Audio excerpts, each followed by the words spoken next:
What's going on, everybody? Happy Tuesday morning. Dan Kasper Show on the air. Radio dials, you got a couple of those. That's 105.1 FM, 790 AM. Also online, sportstalk1051.com. Video stream also up and rolling here this morning. Got it on YouTube, Twitter, and what do we got? Facebook. Heck, if you even got Roku, you can figure that out to put it up on YouTube over there too. So, bunch of different ways for you to be joining us here this morning, and we're throwing out the rundown. We don't know what's going to happen today because holy moly, do we got lots to catch up on here this morning. I mean, Bucks losing again last night with Giannis returning to the lineup, down 3-1. Is it over with for the Bucks? Are we really freaking out now? Are we panicking now?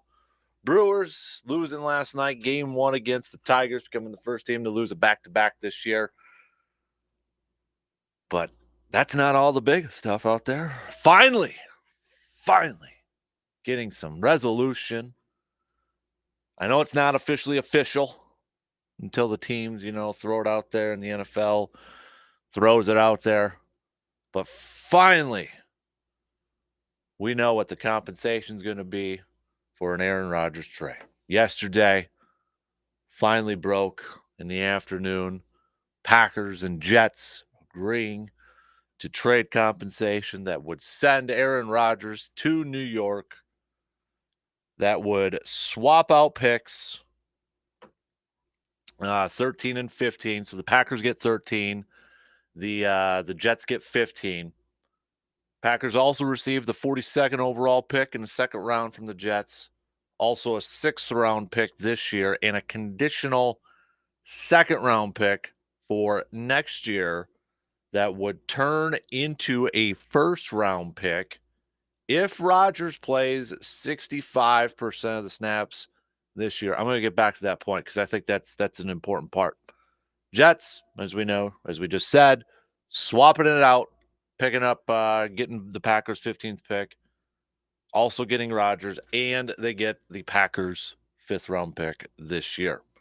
So, all right, Packers fans, if you haven't emailed me back from our tailgate chats, sent it out last night. If you're not a part of our Sports Insiders group, well, you better sign up so you don't miss out on our emails that once in a while go out there. If you haven't chimed in on the socials from yesterday, now is the time to hit me up with some text on that Shoe Doctors bullpen line, 715-830-1912, or you can hit me up on the video stream, Twitter at DANKASPER, Facebook.com.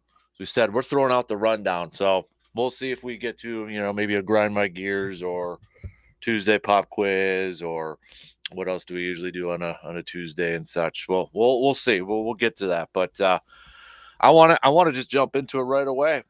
We're going to change things up. It's going to be a little crazy here this morning because I'm expecting a lot of you to give me your thoughts and your opinions on this trade now that it is officially done.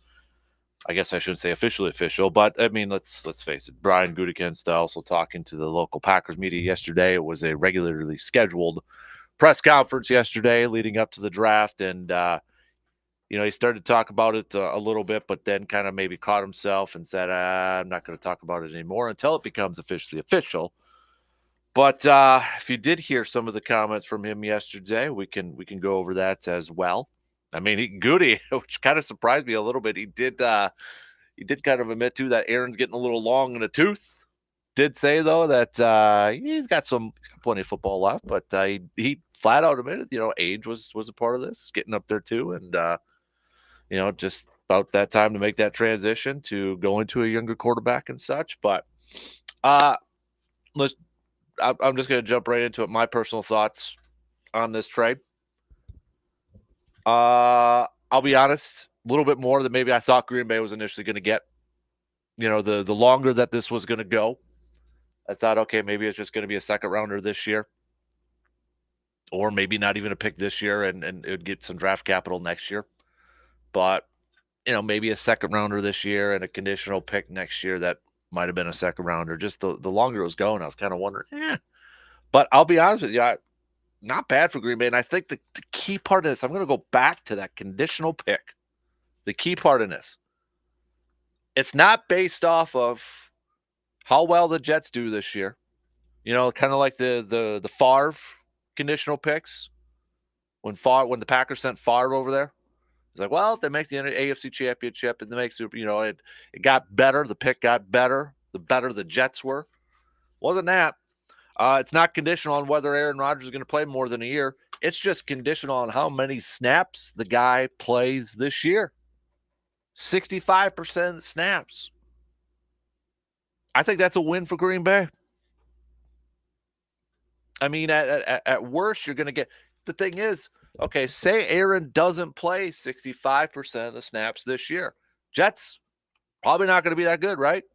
That makes that second-round pick a little bit higher too. So the fact that it is just 65% of the snaps this year, that factors in whether the Packers get a first-round pick next year, I think is a win for Green Bay. Now, depending on how well the Jets do, it could be a back-end first-round pick. But I guess if you're a Packers fan and you want the best pick possible, you got to hope Aaron plays the majority of snaps this year, but the Jets stink.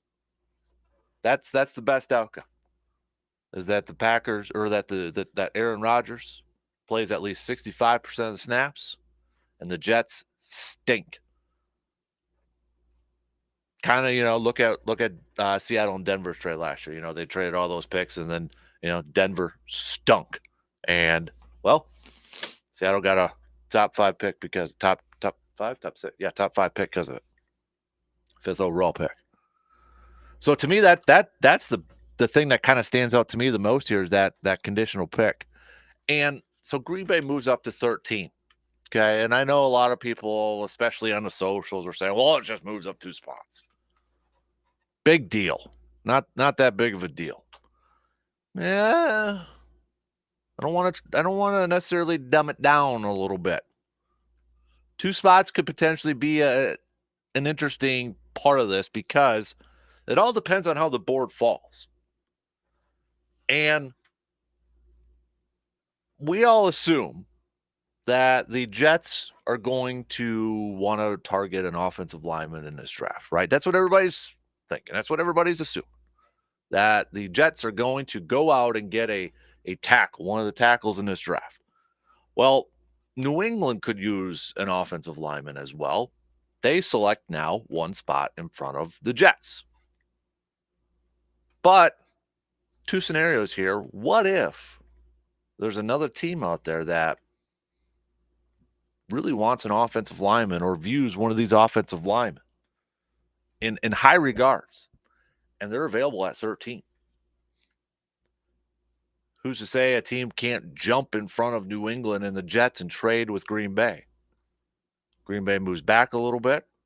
Best case scenario, possibly. Now, this might be a little bit extreme, but I think a lot of people are kind of, I don't want to say a lot, but a few people out there, I've kind of seen this out there, and that was kind of one of the first things that stood out to me was Green Bay can move back, get even more draft capital. But best case scenario, 2018. I know I'm kind of pulling at some strings here, but bear with me here a little bit. 2018. Packers traded with the New Orleans Saints. Saints jumped up. They wanted to get a kid named Marcus Davenport. So what do the Saints do? They give Green Bay their next year's first-round pick to swap their first-rounders this year. So Green Bay moves back in the first round. They collect another first-rounder for next year. That following year is when they drafted Rashawn Gary and Darnell Savage. Yes, they did move up a few more spots and ended up selecting Jair Alexander. And I remember a lot of Packers fans were upset because Green Bay didn't select Derwin James. Jair, not a bad pick. But, I know they're kind of going back to this thing. A lot of people are like, oh, it's just 2 spots. Don't matter. There's a team that wants to jump up in front of New England and the Jets. A team that really wants an offensive lineman and wants to make sure one of those 2 teams doesn't grab one of those offensive linemen.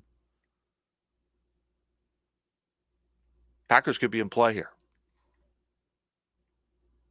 Now that's probably wishful thinking, hey, 3 first rounders next year in a draft that is going to be, well, I know it's a year away, but a lot of people thinking it could be pretty deep. I know, especially top heavy with quarterbacks next year. And then speaking of quarterbacks, this year, what if one of those dudes starts to fall? What if one of those guys starts to fall, whether it's CJ Stroud or somebody wants to jump up and get an Anthony Richardson? There's a lot to play here. And it was just yesterday too. Was it the Albert Breer column we were talking about from Monday Morning Quarterback? Where or it was the Peter King one. I think it was the Albert Breer one. But talked about one of the GMs said that if you've got 15 first round grades on players for this year, that's that tells you that this class isn't that great. And that GM only had 13.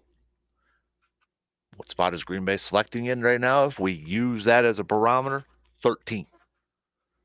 So what this does is I also think it kind of puts in the conversation, hey, does Green Bay, maybe Green Bay is one of those teams targeting an offensive lineman.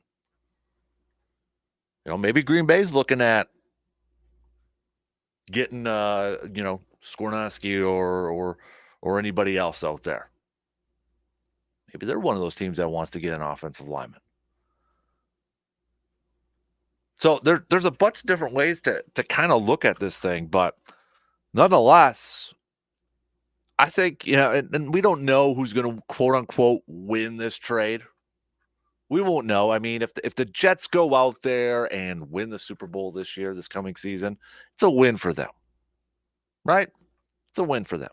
But if the Packers go out there and they use this draft capital and they get some great players and win a Super Bowl either this year or next couple of years, it's a win for them. It is possible that this trade just could well work out for both teams too. We don't necessarily have to pick, well, that team won it or this team has obviously, got the benefit or the better package of that. We'll see how it all kind of plays out. But I did think it was interesting. If you read Bill Huber, who covers the Packers, he had a good piece out yesterday. One executive told him, quote, Goody wins in terms of this, based off the trade compensation. And I think you do factor in the contract of Aaron Rodgers. Now, it looks like Green Bay is going to take that hit this year. They're going to take that dead cap hit this year, which, you know what? You look at it, and you look at the moves that the Packers made this offseason, or maybe lack thereof with some of these moves, you kind of got that hint that that's what they were going to do. And honestly, I'm good with that. Take the hit right away and get it off your books, and let's go for next year. Because next year, you're going to have some decisions to make. Bakhtiari, I think this is probably going to be his final year, so that money's going to come off next year too and such. But there's a bunch of layers to go with this thing.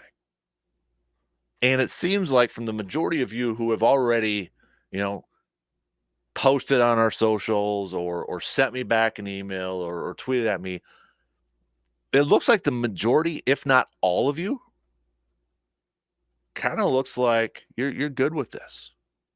That, you're giving it a thumbs up. Which is, I'll be honest with you, I'm a little surprised at it.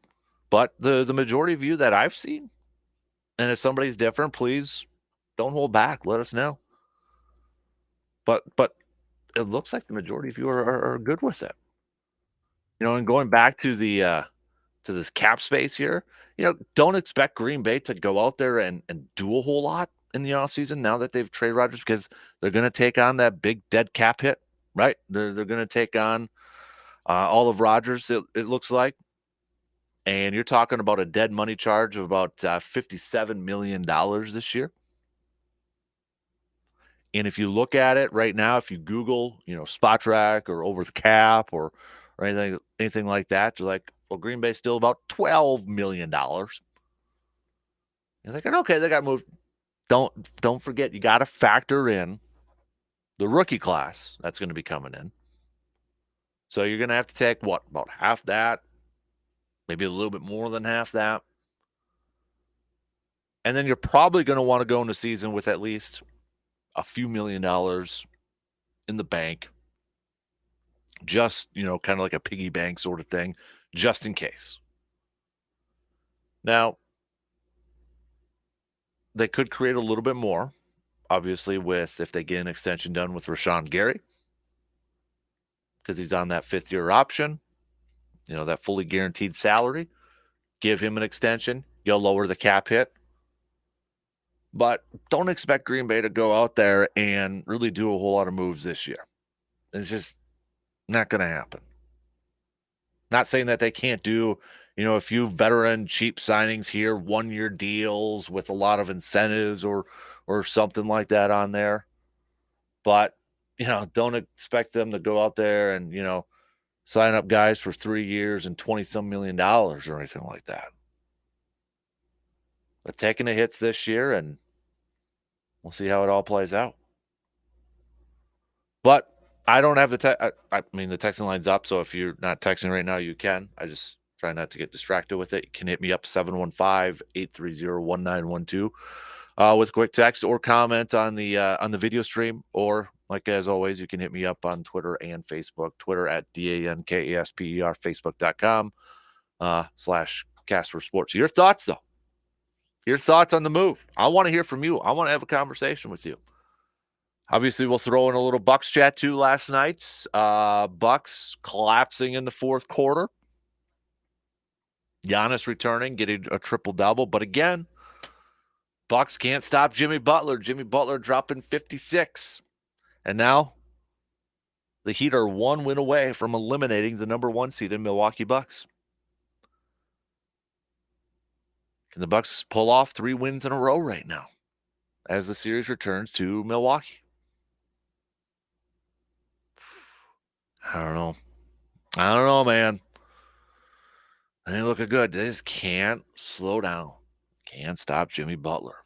56 last night. Dude is on fire right now. Brewers also falling last night in game 1 of their series against the Detroit Tigers, 4-2.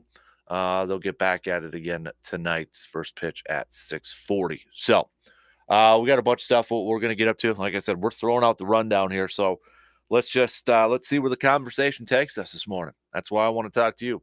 Hit me up, shoot me a text, or comment on the video stream or Facebook and Twitter. Your thoughts on the trade. We'll get to some of your comments right away. But we'll take our first break and then get things rolling here. What do you think? It's finally happened. It's finally done. I know it's not officially official, but it's done. Your thoughts, your analysis on the trade from yesterday.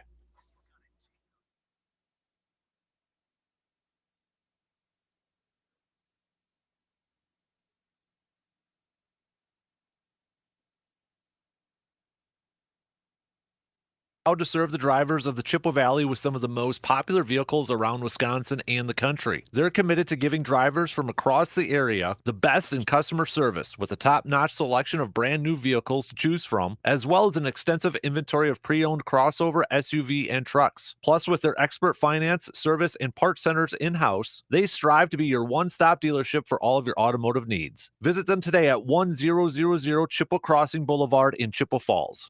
Summer projects are coming up. What's on your to-do list first this year? Well, if I had any say in your to-do list, it would be to update that flooring of yours. Maybe a new carpet in the bedroom, replacing your kitchen floor with some luxury vinyl planks, or some nice tile in the bathroom. Hey, I'm just saying, chances are that you have a room in your house that could use a good floor update. So why not make it easier on yourself with this project and visit my friends from Carpet City Flooring Center? I mean, my own grandma has used them twice in the past year to replace some flooring in her own home. So if my grandma likes them and trusts them, you can too. So why does grandma like them so much though? It's the customer service. Top-notch customer service from when you walk into the store to the install team. Add in the best selection and prices and you have a home run. So take a look at that to-do list this year and move up replacing that floor in your home. Then head to Carpet City Flooring Center in Eau Claire and chat with the awesome team there to find that perfect floor for your home and your budget. Because like my own grandma says to me all the time, because grandma says so. You're driving. You're hungry. You've just picked up some fast food,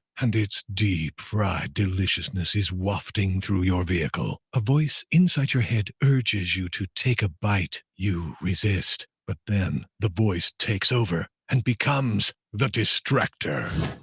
Wow, that smells good. Burger, fries, and a shake? Uh-huh. Well, then why aren't you eating? I'm driving. Nice to meet you driving. I'm the distractor. And if you're not going to eat that burger, I am. What? No! Yum! Give me that. Fries? Milkshake? See what you made me do? You did it yourself, pal. Gotta run. Focus on driving, not the distractor. Visit witrafficsafety.org/distracted driving for more information. Check, please. Sponsored by the Wisconsin Department of Transportation. VFW Post 305 on Star Avenue in Eau Claire, where breakfast is served 7 days a week, 7 to 11 a.m. Make sure to come on Wednesdays for great specials on burgers and wings. And if you're looking for a Friday fish fry, look no further. Try the VFW Post 305 on Star Avenue. After the Friday fish fry, stay for karaoke from 9 to 1 a.m. Sundays from 2:30 to 6:30 p.m., the DJ plays your favorite oldies hits. VFW Post 305 on Star Avenue in Eau Claire, where no one does more for veterans and their community. Drive safely, Wisconsin. Highway workers are out on the road. They do it to better serve you. And just like you, they want to get home safely at the end of a hard day's work. When driving, all of us have a chance to set the right example. Be patient. Put down the phone. Never text and drive. Slow down and move over if possible to give workers a little extra room. Work zone safety. It's everyone's responsibility. Sponsored by the Wisconsin DOT. ServiceMaster of Chippewa Valley is your local expert when it comes to fire and water damage, carpet and air duct cleaning, mold remediation, and trauma. They're when you need them 24 hours a day, 365 days a year. Trust comes in the yellow truck. Learn more at ServiceMasterChippewaValley.com. Stand by as we continue our dig for the truth and the toy at the bottom of the cereal box. Oh, got it. The Dan Kasper Show.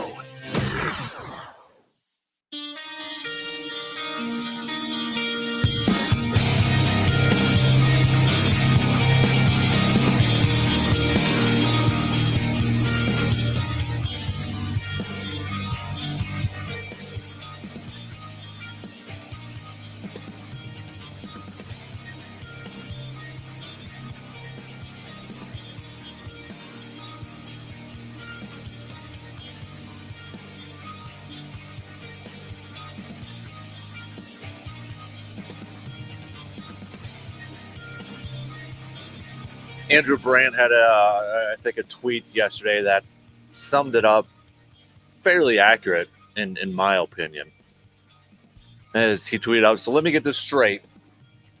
The Packers get a first-round pick swap in 2023, a high second-round pick in 2023, a likely first-round pick in 2024, at worst a second, and a $60 million financial obligation taken off their hands for a player that was never going to play for them again. As he's referring to, that's a win for Green Bay in his opinion. So, the majority of you sure seem like you agree with Mr. Andrew Brandt out there. So, anybody else that doesn't? A couple of texts to get to here. This is from Brett, previously from Eau Claire, now crossed in Altoona. I love the deal for the Packers and excited about the new chapter. Hopefully at 13, Smith, the wide receiver, is the pick, and they get weapons for Jordan. G-Man, Captain, I'm okay with this trade, and the Bucs will win the next 3 games, and the Brewers will take the series with Detroit. Can't wait until Thursday at Wahlburgers over there at Hy-Vee. Go, Pack, go. Cervera, hey, we traded a 40-year-old quarterback for a minimum of 2 seconds. That's a win. Now we can finally see what LaFleur is as a head coach. Some other comments from yesterday on the socials out there. This is from Russ. Pack did good. Wonder what happens if the Jets are having a horrible year and just bench him. I doubt they'll probably bench him at that point, but I guess never say never. Chris saying, I think the Pack did way better than I thought they would in that trade. Truthfully, I will miss Aaron. We've had 30 years in a row with a Hall of Fame quarterback under center. The future is scary, and I hope we don't go back to the Packers of the 70s and the 80s, but here's to the love era with a man cave life. Attaboy. Brad saying Aaron got where he wanted, got to go where he wanted. The team did Aaron good after saying in a contract form we wanted him this year. But Goot did good. I'm trying to decipher some of the typos here. Aaron went to a tough division. I will miss Rodgers, but be careful what you ask for, Mr. Rodgers, because the AFC is tough. RT, it is a Green Bay win. You are exactly right about that 2024 pick. Good negotiation on Green Bay's part for the percentage play. That's the thing that stood out to me the most, was that conditional second-round pick for next year. Again, it's not based off of how well the Jets do. It's not based off of whether Aaron Rodgers plays a second year. It's purely based off of how many snaps Aaron Rodgers plays this year. And it's kind of two-part. Aaron Rodgers plays 65% of the snaps. Green Bay is getting a first-round pick next year. If Aaron Rodgers doesn't play 65% of the snaps, chances are that the Jets stink, and it's going to be a high second-round pick for next year. So, I guess if you're looking for best-case scenario, if you want that high pick for next year, you hope Aaron Rodgers plays at least 65% of the snaps and the Jets stink, and then you get a very high first-round pick for next year. That's best-case scenario if you're looking at it for Green Bay's case here. And, again, I know, the swapping of the first rounders don't mean a whole lot to some people moving up from 15 to 13. I'd caution against that. I would caution against that, because you've got teams that, hey, they know that New England and the Jets are offensive line needy teams. If somebody wants to jump up in front of them and make that trade, they can do that with Green Bay. Make that move and back out into the first round. Maybe get a desperate team like New Orleans was in 2018. Collect an extra first rounder there. Nah, maybe, possibly. I know I might be reaching a little bit there, but nonetheless, I don't know. I feel like Green Bay is going to trade out of 13. I could be completely wrong. I just feel like they're going to move back and collect more capital. It's just a gut feeling. Purely, strictly a gut feeling here. But I don't know. That's just kind of where I'm at this point. Unless they, Goody kind of hinted that, moving up to 13 was kind of important for him. He kind of hinted at that yesterday in his presser with the local Packers media yesterday. Kind of gave the indication that moving up, just swapping those two picks was kind of important. So maybe, I guess maybe he's targeting one of those offensive line, and maybe he's like, hey, I wanted to make sure I got in front of the Jets and New England so they don't get one of those offensive linemen that I wanted to get. But Goody also saying yesterday, Aaron is obviously up there in age. When asked on why trading Rodgers was the best, I think he's got some really good football left in him. As we got through the offseason, this made sense.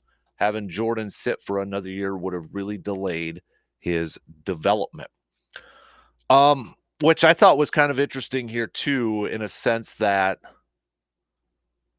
you've got, he pretty much admitted that, Aaron's getting long in the tooth there, but at the same time saying he's got some football left to him. So I don't know if he was trying to catch, hey, Jets don't back out or anything like that. We don't. Still got some football left. So, don't try to back out on this thing. Yeah. Still got plenty of good football left. We don't need to relook at this deal. And if you're kind of watching the presser yesterday, he's like, kind of stopped from talking about it until it became officially official. But even, Ryan Wood, who covers the Packers, he put up a poll, and he's got more Twitter followers than me, so he's going to get some more results on there. But, a whopping 94% of you, 94% of Packers fans out there think that the Packers won this trade. 94%. Now, I'll be curious to see how much of that percentage is actually fans who really believe that the Packers won that trade, or they were just like glad Aaron's gone, because we saw the polls beforehand, month or a couple months ago, where a lot of, it was a slim majority, but it was a majority that wanted Rodgers gone. So they were just happy. Maybe some of those would just be happy with whatever they got in return. Or if they actually do fully believe that they got the better deal. Tom Silverstein, by moving to number 13, the Packers could be in position to get one of the top tackles available. Tom covers the Packers for the Milwaukee Journal-Sentinel. But don't discount them finding someone who wants to jump ahead of the Jets and the Patriots to get a tackle. Packers could get another valuable pick and take a tight end later in the round. I don't know. I wouldn't say that it's a for sure thing Green Bay is going to be sitting there at 13. Unless Goody's had an anonymous GM that was in the Monday Morning Quarterback where, he's got 13 first-round grades on players. I don't know. But it's going to be interesting to see how the board falls, I think, too. How the board is going to fall on Thursday night. On one point, it could be good that all those quarterbacks get taken. Those top 4 quarterbacks, Hooker, I don't think is going to be a top 13 pick. But, maybe it could be what year was that with the Ponder draft where the Vikings may have reached, I'm being nice here, but reached for Christian Ponder. If all 4 quarterbacks of Bryce Young and CJ Stroud and Will and Richardson are taken, is there going to be a team that's going to be desperate and like, oh, we got to get up there and get Hooker? I don't think that's going to happen, but, for the Packers' sake, might be a good thing to have those 4 quarterbacks taken in the 12 picks before them, because they ain't going to draft a quarterback. So that means you've got 8 more guys to choose from. Or is it good that maybe one of those quarterbacks is falling, because then Green Bay maybe could find a team that wants to get one of those guys and trade up? So there's a couple different ways. I think, honestly, Goody's just going to see how the board plays out, how it's going to roll out. They've got their rankings. They've got their players. I guess it's kind of like their power rankings, right? They've got their board all figured out. But Goody even mentioned, too, that he has still not spoken with Aaron Rodgers since shortly after the Packers season ended. So, I don't know. I thought this was a good question. I think it was Ryan Woodigan who asked Goody this yesterday. He asked Brian Goody what changes entering a draft, knowing the Packers will be changing quarterbacks for the first time. And Goody's quote was, "There were some of those off seasons we weren't sure, to be honest with you." Talking about weren't sure about their quarterback situation. So Goody did say that they will have another presser. Yeah, I think he looked at his media guy, might have been Waller's over there, but he pretty much said that they will have another presser once this deal becomes officially official. I don't know what else he would necessarily say. I don't think he's going to, kind of unveil a whole lot of other new stuff out there, but I don't know. We'll kind of see how it all plays out. Let's get back to some more of your comments, though, from the socials, from some of our Facebook pages yesterday. Yesterday, when we asked you, how do you view this trade? What are your thoughts on it? Ted, just about time. Works for me. Just happy it's over with. Tom, I'd say the Packers did well, especially when considering the drama show has ended. Kyle, very hopeful that Green Bay can get that extra first-round pick in 2024. Next year might be a good season to have that extra first-round pick with the stacked draft class. Brad, I'm okay with it. The move up to 2 spots is for show. I kind of disagree with that, but regardless, the payoff is the second-rounder this year and second-rounder in 2024. If Rodgers plays 65% of the snaps, it's a first-round pick. Basically, Pack got a first, second, 6, or second, 6 round picks for him. Let's go with Dave said they dumped that huge contract. Win-win. John, not a bad haul of draft picks. The ultimate troll to Rodgers would be to draft a wide receiver at 13. Jeremy saying not bad at all. Couple of emails from our Tailgate Chats email thread from our sports insiders. Josh simply saying, love it. Love all in caps and in quotes. Lee, think it's reasonable, and now we can assemble teams for the draft and free agents. Paulie saying couldn't have worked out better for the Packers. My biggest question is, does history repeat? Will Rodgers be wearing purple next year, just like someone else before him?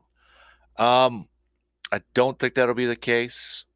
I just think because the Jets gave up a lot more for Rodgers than what the Jets gave up for Favre.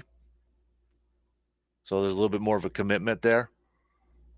And I think don't discredit how much, Green Bay's got a huge dead cap hit this year. No doubt about it. A huge dead cap hit. But remember, that Rodgers contract, there was more hits on it the further you got into that thing. It's the opposite of like a lot of other contracts where you see teams are able to get out of it. Like the David Bakhtiari one's a perfect example. David Bakhtiari, next year's contract, Packers are probably going to move on from him to clear out that cap space. A lot of those contracts, you hear the backloaded part of it, right? It's a 3-year deal, but it's really a 2-year deal. Rodgers' contract was a little bit different, kind of the opposite. And it was like the further it got into it, the bigger the hits were coming. So, yes, Green Bay has a huge dead cap hit this year. But they got out of the future hits from that thing. So this year, it might be a little bit of an up and down play. I think, if you're a Packers fan, I'll be curious. We could get to this, I think, closer we get into the season, but I'll be curious to see, or I guess hear from Packers fans, how they're going to view the upcoming season. Are they going to look at it in terms of like, want to win ball games? Just want to win ball games. Still, the goal is Super Bowl championships. Go out there, get it done. Maybe make a run, like Seattle got to the postseason last year, or look at the 49ers last year with, Mr. Irrelevant Brock Purdy leading the way. Or maybe some people, and this is a stretch and I wouldn't agree with it, but maybe some have the mindset, hey, look at the Eagles. They wanted Jalen Hurts gone, and now look at where they're at. So I'm sure there's going to be a good chunk saying it's still about winning and it's still about securing a championship. But I do think there is going to be a good number of Packers fans that might be, and I'm not saying I'm going to be one of those, but they might be okay with a subpar year next year straight up for the reason because of a draft pick, a higher draft pick. That they'll be like, hey, we're probably going to get 2 of them next year. Why not, whatever happens this year, it happens. Just means we're going to get a nicer draft pick next year. Yeah, I understand that.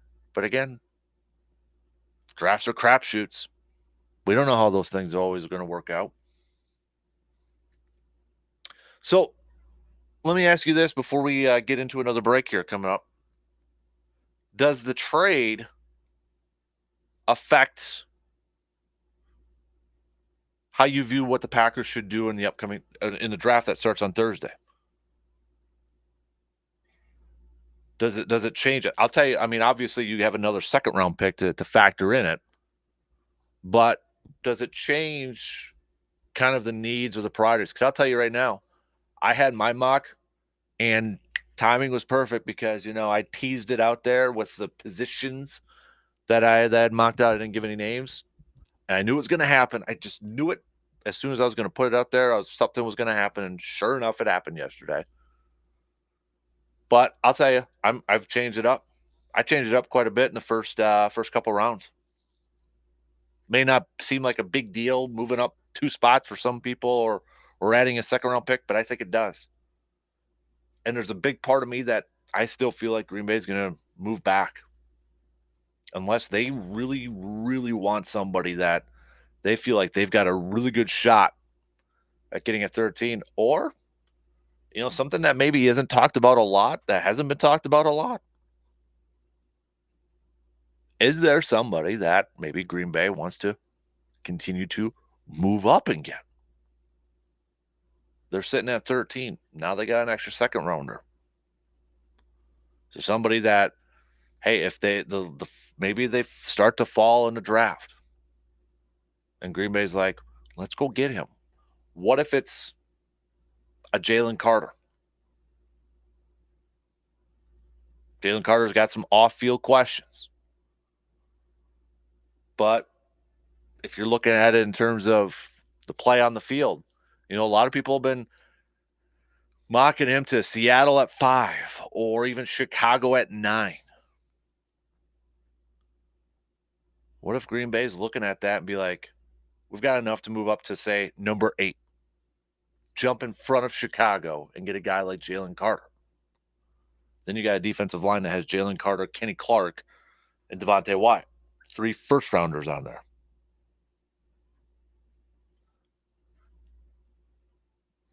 Do they maybe make a move into the top 10 for a certain player out there? Again, I think it's going to be all how the board falls on Thursday night. That's why Thursday is going to be so... It's going to be actually... I think there's, if the Packers trade back, there's probably going to be a good chunk of Packer fans that are going to be upset. Like, oh, come on, I don't want to stay up. Or like, dude, what are you doing? That guy's still there. It's just, I don't even think Goody, I don't know how to say that. I think Goody's got some options that he's probably knows what he's going to do at 13. But I don't think he's shut the door on possibilities of moving up or even moving back at this point. That's just what my gut tells me. All right, if you haven't chimed in yet, let me know. Hit me up with a text, 715-830-1912. Twitter at DANKSPER, Facebook.com/Kasper Sports. Plus the video stream. Your thoughts on the trade. 180! 180! 180! The Dan Kasper Show will be right back.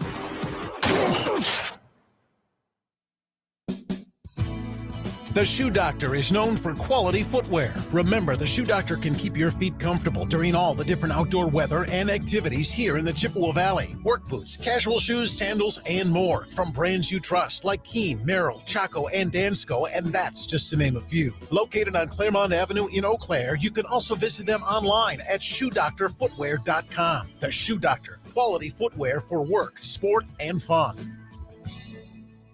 This is one of my favorite times of the year. Nice weather, golf, vacation time, little league games, enjoying the warm weather before it's gone because it's Wisconsin and you never know. But it seems like this time of year also goes by quicker than any other time of the year. And we know time doesn't speed up. It's just because we're so busy doing so many different things that it just seems like we never have enough time. Before you know it, we're already into fall and hunting season. So this is my quick reminder to you hunters that even though we're heading into spring and summer, time is going to be flying on by and we are going to be preoccupied by so many things. So don't forget to get that new deer rifle or new shotgun before the fall hunting season from Tilden Gun. Whether you're looking for new or used, Tilden Gun has the best selection of firearms to choose from, all at the best prices in the Chippewa Valley. Now is the time to start getting ready for fall hunting season. So don't let it sit on the back burner during your busy time. Visit the locally owned and family operated Tilden Gun today at 12427 98th Avenue in Chippewa Falls. It's Spring Black Friday at the Home Depot, and we have laundry appliances that just fit. Fit your space, fit your needs, and fit your budget. Like a new Samsung laundry set with large capacity, so you spend less time doing laundry. And with sensor dry technology to automatically optimize time and temperature, you'll spend less energy on it too. Save up to $600 on this Samsung laundry set in-store and online during Spring Black Friday at the Home Depot. How doers get more done. What's for dinner tonight? Craving a good brat? Maybe some chicken? Or how about the freshest and the finest beef in the Chippewa Valley? Making you hungry now, aren't we? We'll feed those cravings by heading over to Mike's Star Market in Eau Claire. Whether you are in the mood for steak, a burger, or pork, Mike's Star Market in Eau Claire is the only hometown meat market. Plus, they offer custom venison and other wild game processing. So what are you waiting for? Visit Mike's Star Market at 2238 Heimstead Road and grab dinner for tonight and tomorrow while you're at it. Drive safely, Wisconsin. Highway workers are out on the road. They do it to better serve you. And just like you, they want to get home safely at the end of a hard day's work. When driving, all of us have a chance to set the right example. Be patient. Put down the phone. Never text and drive. Slow down and move over if possible to give workers a little extra room. Work zone safety. It's everyone's responsibility. Sponsored by the Wisconsin DOT. I was watching my little guy play on the carpet the other day, setting up his action figures and cars and using the carpet as part of his setup. You know, using his action figures or cars to go through the thick swamps. We have a thick carpet, not because it's wet and soggy, okay? But I used to do the same thing when I was a kid, and I bet you used to do the same thing when you were younger. And maybe your kids still do the same thing today. Once you think about it a little bit, I bet you probably didn't realize just how many memories involve your floors. Hey, I didn't either until I was playing with my little guy on there. Wrestling matches, racing cars, and maybe even not those pleasant memories like that one time Junior got sick. I think you know where I'm going with that. But the thing is, you need a good looking, highly functional floor to help create those positive memories. So if you don't fret, because all you have to do is head on over to Carpet City Flooring Center in Eau Claire. They know how important families and family memories are. And once you visit Carpet City Flooring Center, you will immediately get the sense of family with their team. So upgrade those floors in your home to help create some memories with your family that will last a lifetime. From Carpet City Flooring Center in Eau Claire. Sports. You love it. We love it. And quite frankly, I don't trust anyone who doesn't love it. Do you? Is that a serious question? The Dan Kasper Show.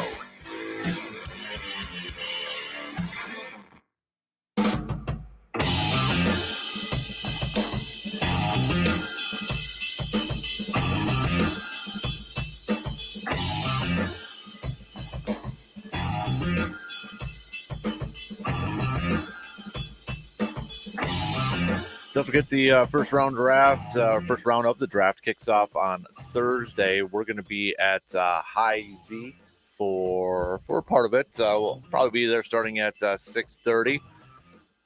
Have a couple of man cave lights with everybody over there, and then probably stick around until the Packers draft. Whenever the Packers will be drafting at that point, don't know if it'll be at 13 or moving on up or moving on back, but we'll hang out there for a little bit. So you're looking for somewhere to pull up a stool or hang out with fellow football fans. I was going to say fellow Packers fans, but I know we'll have other fans there besides just Packers fans. So, but plan on it. Wahlburgers at Hy-Vee about 6:30, or you can be there earlier or whenever draft kicks off at 7 p.m. on Thursday. So we got nothing going on. Make a plan and stop on over there. All right, before Morgan pops in here, got a couple more emails to get to here. Patrick saying, just glad it's finally over with. The pick next year should be a first rounder, even if it may be a low first. Could package 2 firsts to move up if needed. Hopefully Jordan Love plays well, and we don't have to. Kevin, I think they got what they could. I personally think it's good. Last couple of days, I even thought the Jets were going to just walk away from the Rodgers trade. But moving up 2 places and getting a second round next year that could possibly be a first rounder for Rodgers, just playing 65% of snaps, is a no-brainer. The rest of you, you can hit us up with those texts at 715-830-1912 on that Shoe Doctors bullpen line, or again, Twitter, Facebook, and the video stream. If Rodgers isn't your type of ordeal, you can hit me up on your thoughts on the Bucs. Is the series done? You think this Bucs series is done? Down 3-1 after the fourth quarter collapse last night against the Miami Heat. Jimmy Butler going off for 56 last night. He kind of closing the book. How disappointing would that be if the Bucs lose in the first round? Oh, I don't even want to think about that, but they're just one loss away from that becoming a reality right now. Even with the return from Giannis last night, him putting up a triple-double, Bucs couldn't stop Jimmy Butler last night. No matter what was going on. He was having his way. Man. So, you think it's done? Think it's over with? Or do you think the Bucks can pull off three wins in a row here? Take it all the way to 7. I don't know. Can we just put 2 guys on Jimmy Butler and just make everybody else try to beat you at this point? Literally, just as soon as Jimmy Butler has the ball in his hands, can you put two defenders on him every single time? Brewers dropping game 1 of their series yesterday too against the Tigers. We'll get to a little baseball talk coming up here as well. Game 2 tonight, 6:40 first pitch, 6:40 tonight. As the Brewers look to bounce back. First time they've lost back-to-back games this year too. So we'll see if they can bounce back and pick up that W. We'll catch up with RJ Cardinal in the 8 o'clock hour too with the Badgers. I know they, spring ball and such, so we'll hit up a little Badgers talk, and including with the draft coming up on Thursday, highlight another Badger prospect with RJ coming up at about 8:25, 8:30 this morning. Before then, we'll catch up quickly with the Chippewa Steel as they drop their first 2 games in the playoffs, but they return home for their playoff series later on this week. Just a couple minutes left to the top of the hour. Good morning, Morgan. Hey, good morning, Casper. Are you relieved? I mean, you kind of figured it was coming. Does it still make you a little bit bummed? I don't know. I wouldn't say bummed. I think it's probably because I knew it was already happening. So that grieving period or whatever has already been past. So what's your last Rogers at Lambeau game? The Cowboys game. That was it. Okay. Mm-hmm. Yeah. So there you go. You kind of figured. Yeah. And Hudson have any thoughts on it? Did he chime in? He thought it was already done. So he's just looking forward to collecting some Rogers Jets cards now. So he's moving on. Yep. That kid is not looking back. He's not a lingerer. He's good. On to the next one. This is something you probably know. Maybe I don't. Anybody that knows that I don't know. If I don't know stuff, I ask. Does he keep 12? Does he keep? No, he's not. He's not. Okay. Because Joe Namath did offer the 12 to him. Did okay. But he's going to go to his Cal number 8. Oh, so we're number 8, which I think is surprising to a lot of people because he is one of the best of all time, and usually you don't see one of the best of all time change numbers. Yeah, they usually retain that. I feel like Aaron has this mindset. It's a new era. It's a new chapter of my life. It's a new Aaron. Yeah, it's a new Aaron. So doing the Control-Alt-Delete on 12 and rebooting as 8, huh? Gonna go as 8. Okay. Currently. So more jersey sales. Got it. Oh, speaking of numbers, look at that cell phone in your hand. Very rarely does it leave, right? Correct. It's National Telephone Day. So I have to ask you 2 things. Do you remember your very first telephone number when you were growing up? Yep.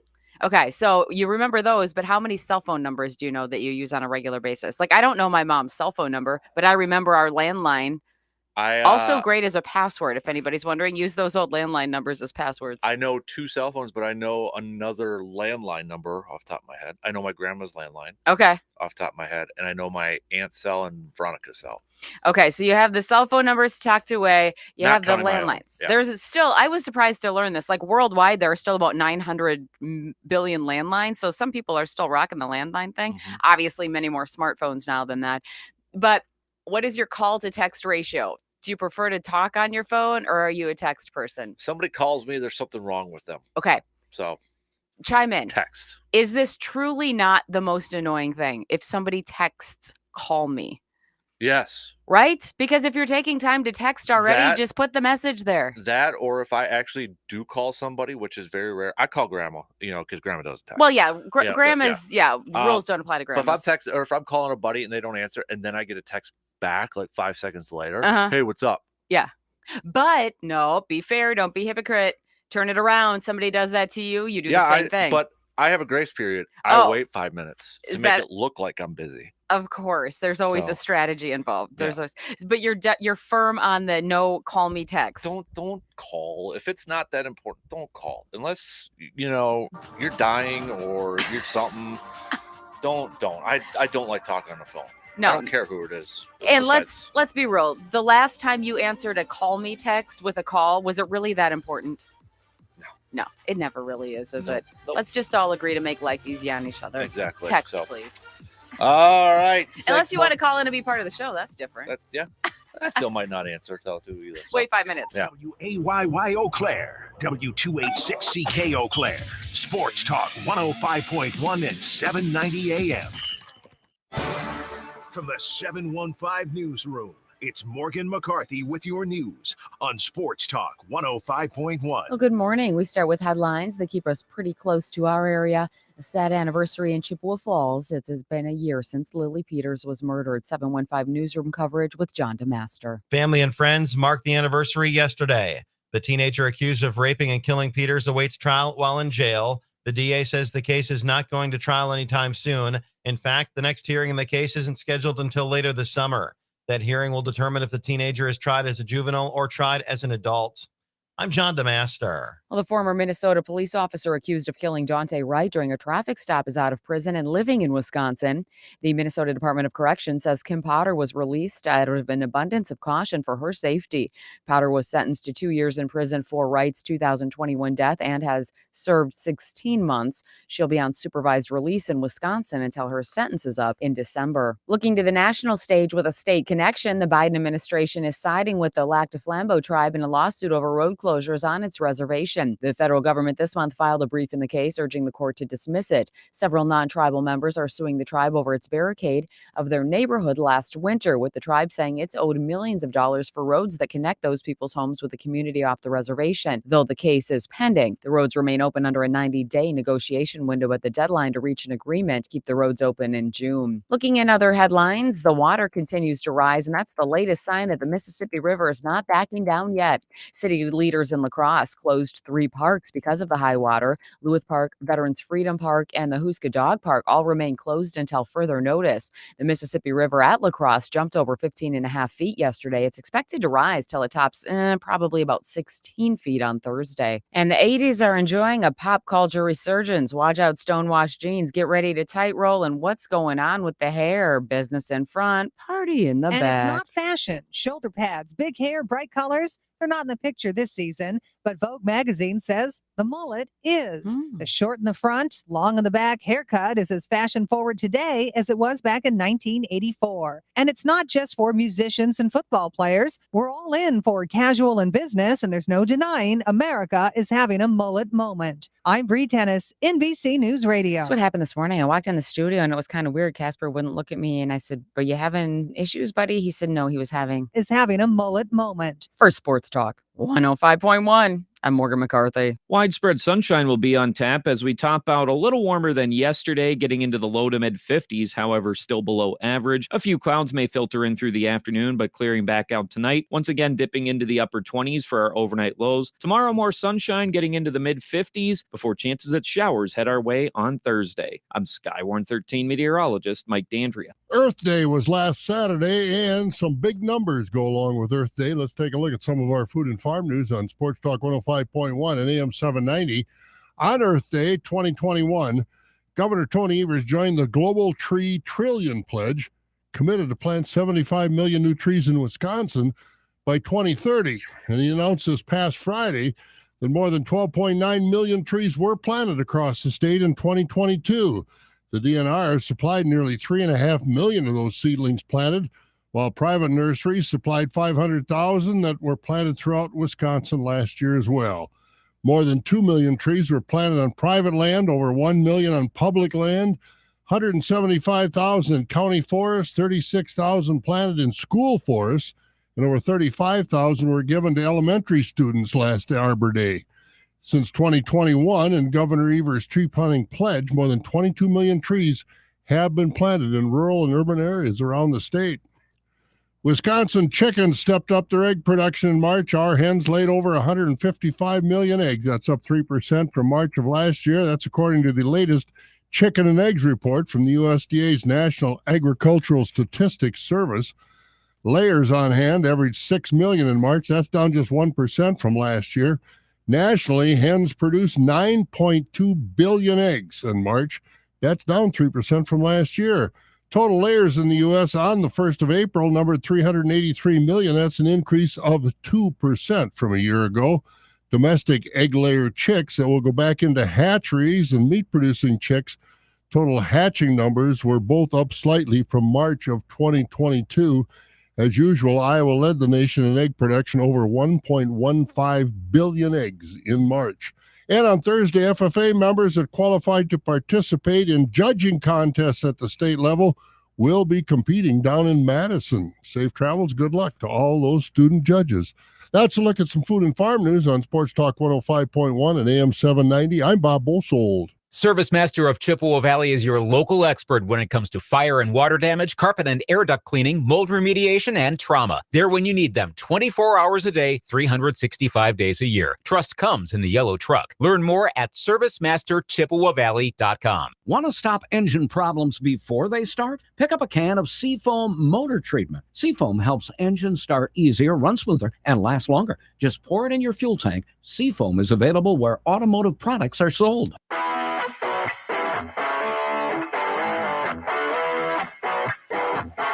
Crank it up.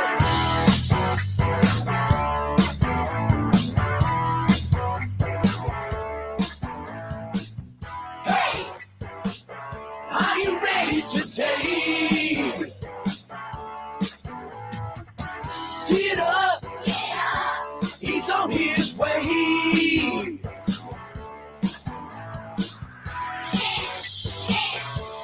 He's our man. The myth, the legend, that's Dan.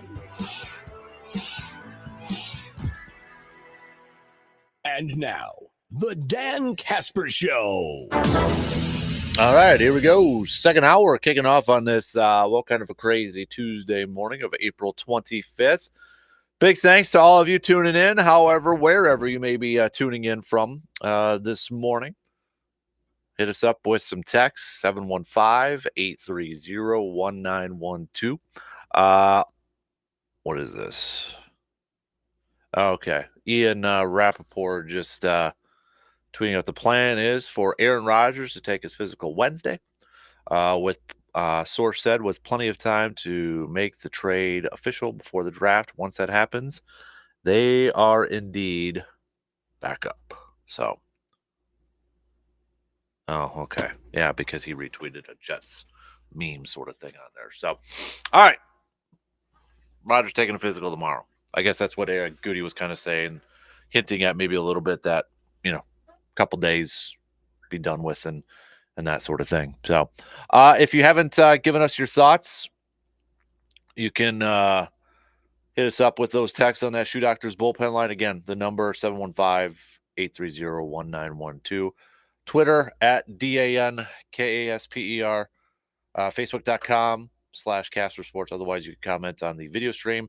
If you are a part of our sports insiders, you probably got the email last night. If not, check your spam. You can hit us up with an email on there too if you want to be part of our future emails. The emails go directly to me. It's not like you're going to get inboxes flooded from everybody else out there, and I'll try not to flood your inboxes. I'm just going to do it hopefully maybe like once a week or once every couple of weeks or something like that with a question just to get your thoughts on. So thank you to everybody who emailed back so far. We'll get back to some of those here momentarily. Ian Rappaport also just tweeting for his 2023 salary. The Jets picking up Aaron Rodgers' already guaranteed portion bonus of $58.3 million means that it converts to a signing bonus for cap reasons, creating $43.7 million of cap space and making his 2023 hit of 15.7. Yeah, that's kind of what we already expected to happen at this point. So, all right, let's do some sports nuggets of the day brought to you by Yancey Associates. It was this day in 1901, the American League debuted at the Chicago Cricket Club. Chicago defeated Cleveland 8-2. 1909, home run Baker hit his first and only grand slam. We got Rocky Marciano, 1956, retired as the undefeated heavyweight champion of the world. He had 43 knockouts and 3 decisions to his credit. Bob Cousy, Boston Celtics, 1963, retired. We got 1974, Tampa Bay was awarded the NFL's 27th franchise. Minnesota Twins in 1996 and the Detroit Tigers combined for the most runs in 26 years. Twins won with a final score of 24-11. Patrick Waugh, 1997, got his 89th career playoff win. Let's go with 2010. The NHL implemented a new rule that allowed the NHL hockey department or hockey operations department to review any hit where the head was targeted and or the principal point of contact for the purpose of supplementary discipline. All right. Those are just some of your sports nuggets for this morning. Again, brought to you by Yancey Associates. Bucks fans, is the series over with? What do you think? We'll get back to some more green and gold chat. Don't worry about it. But series over with, Bucks fans. Dropping the game last night, collapsing in the fourth quarter. Jimmy Butler really cementing a legacy. It sure seems like. But 119-114 loss last night, even with the return of Giannis. Giannis putting up 26. Brook Lopez pounding the table that he needed to be more involved in the game plan, and he was, dropping 36 last night, 4 of 7 from 3. But wasn't enough.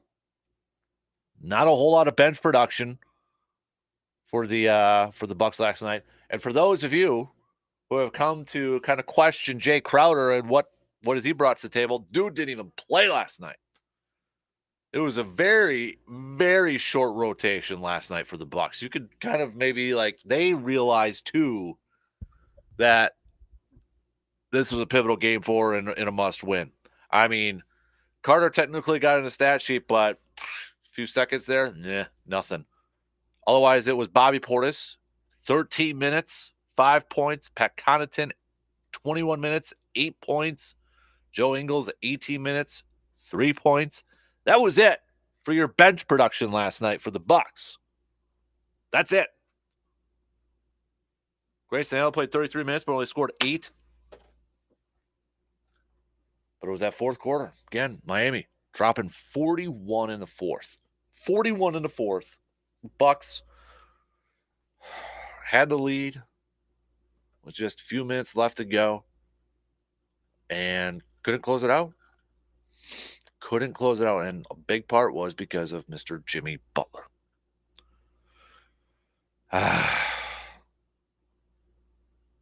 What else can you say about this? I mean,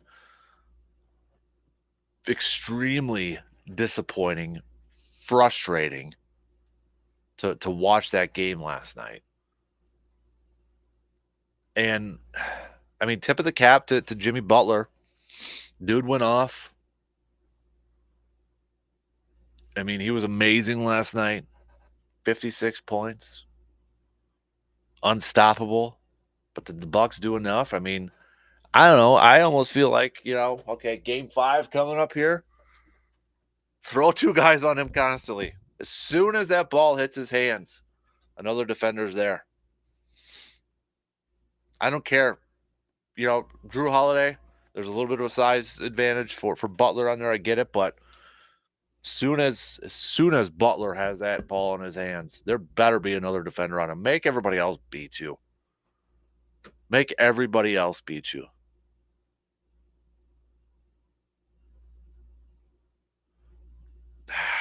But frustrating. And again, we were kind of talking about it yesterday.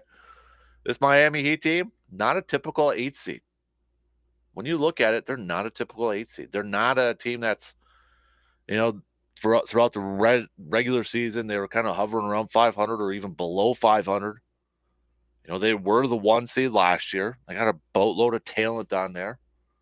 But right now, they're just playing with, even with the injuries, they're just playing with a boatload, a crap load of confidence right now. And the Bucks don't have a whole lot. They don't have a whole lot of confidence right now. Miami came in with the perfect mindset in this series. We're the 8th seed. Nobody's giving us a shot. All the pressure was on the Bucks. 1 seed, best record. Pressure was on, go to the finals, win the finals. Already kind of locking them into an Eastern Conference Finals matchup with the Boston Celtics. Miami had the perfect mindset to come in, or has the perfect mindset to come in this series. And they had the talent to execute that too. It's disappointing.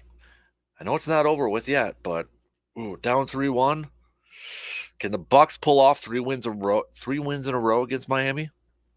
Can they do it? The odds say no. It's happened before. We know it's happened before. Famously, you can go back to the finals with LeBron and the Cavs going up against Golden State and such. But with the 8 seed now leads the number 1 seed 3-1, something that has only happened 4 times since the NBA went to that 16-team playoff format in '84. They're not great. So next game will be up tomorrow, Wednesday night. Wednesday night's coming up here. In Milwaukee. I almost feel like Milwaukee's going to win Game 5. I feel like they'll win that one. But after that, I think it's kind of up in the air at this point. The rest of their schedule would go Wednesday, tomorrow night. If a Game 6 is necessary, that's going to be on Friday night. And then Sunday, Game 7, if necessary. So tomorrow's game will be on 105.1 FM and 790 AM because the Brewers have a day game tomorrow before they have an off day on Thursday. Now, will the Brewers be playing tomorrow's game for a chance to win the series? Well, that depends on tonight's game because last night the Brewers fell to the Tigers in Game 1 of their 3-game series, 4-2. Colin Ray picking up the loss for the Brew Crew last night. And now tonight we've got Eric Lauer, who's going to be looking for his 4th win of the season. But before we get to that, little bit of a preview there, recapping last night's game. Contreras getting off the home run schneid, picking up his first home run last night. He went 2 for 4 in the game, including that homer there. But other than that, it was fairly quiet. Just 5 total hits for the Brewers, 2 of them coming from Contreras last night. Pitching-wise, Colin Ray went 5 innings, 5 hits, 4 earned runs. Did issue 4 walks, though. After that, the bullpen had a nice bounce-back performance. Wilson, he's been off to a pretty darn good start so far this year for the Brew Crew. I know we kind of talked about Bryce Wilson a little bit last week, but you look at what he's done so far this year, appearing in 7 games, pitching 15 in the 3rd innings. He's had 17 strikeouts so far this year. 1-0 with that 1.17 ERA. Last night, he goes out there and pitches 2 scoreless innings, including 4 strikeouts. Brewers kind of altered their bullpen here, maybe getting some fresher arms and such. Matt Bush was placed on the injured list. They brought back Alex Claudio. He pitched last night. Pitched a 1/3 of an inning, giving up 2 hits and such. Cousins back with the team as well. Inning and 2/3, 3 strikeouts, did issue a couple walks, but as soon as Colin Ray was out, bullpen didn't give up a run after that. It's just that the offense could not catch up and make up any ground there.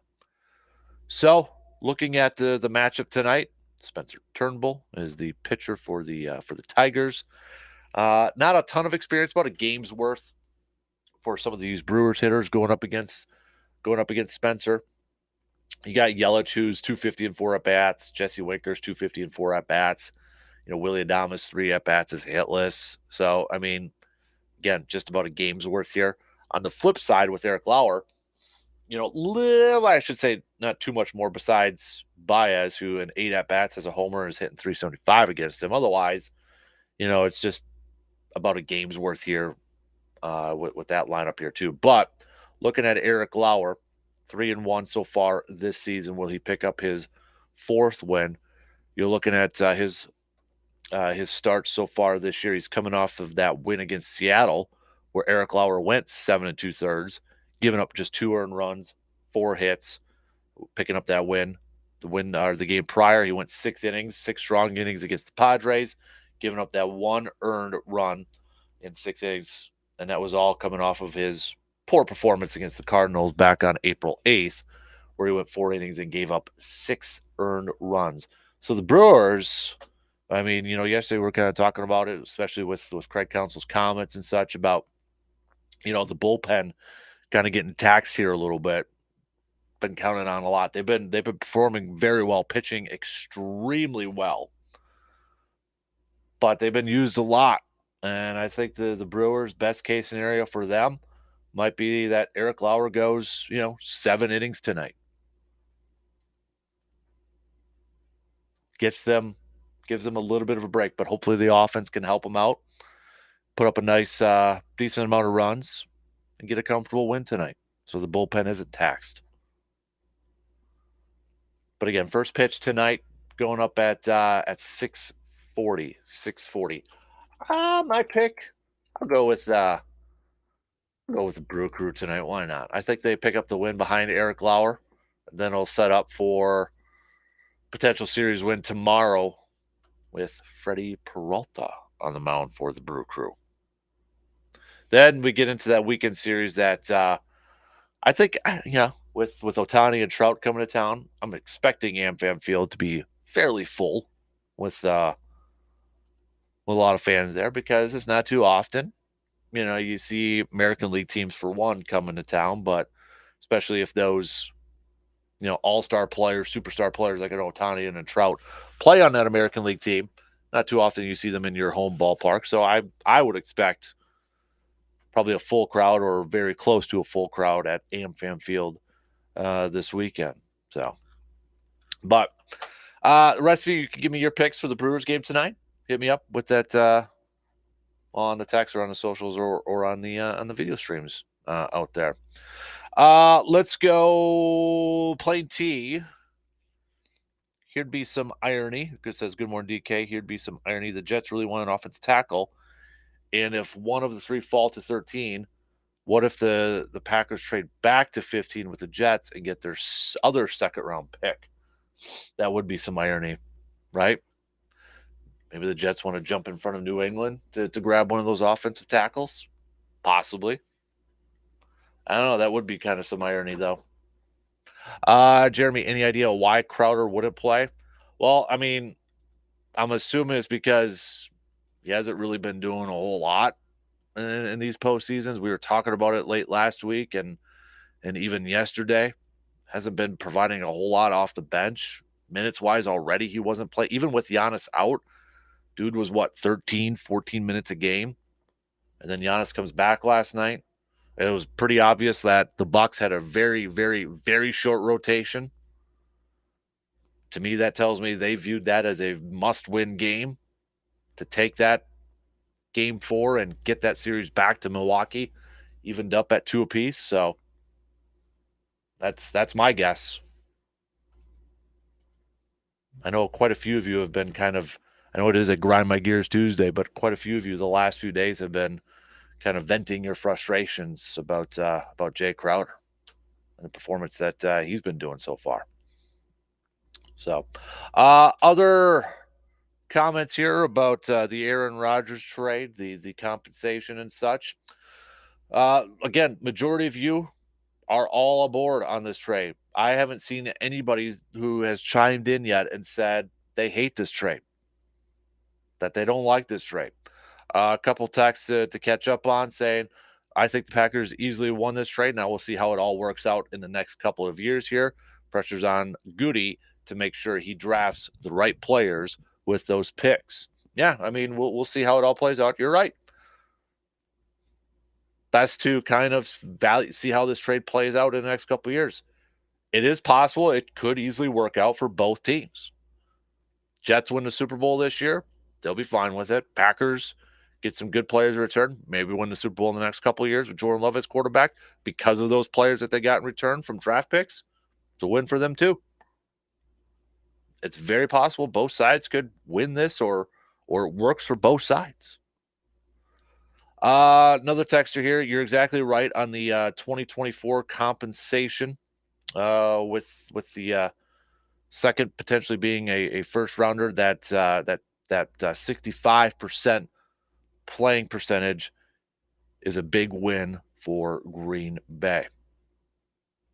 All right. Tell you what, we'll take a quick break and we'll talk some more about the draft coming up. It kind of feels weird that draft is actually coming up here on Thursday, but obviously this trade is kind of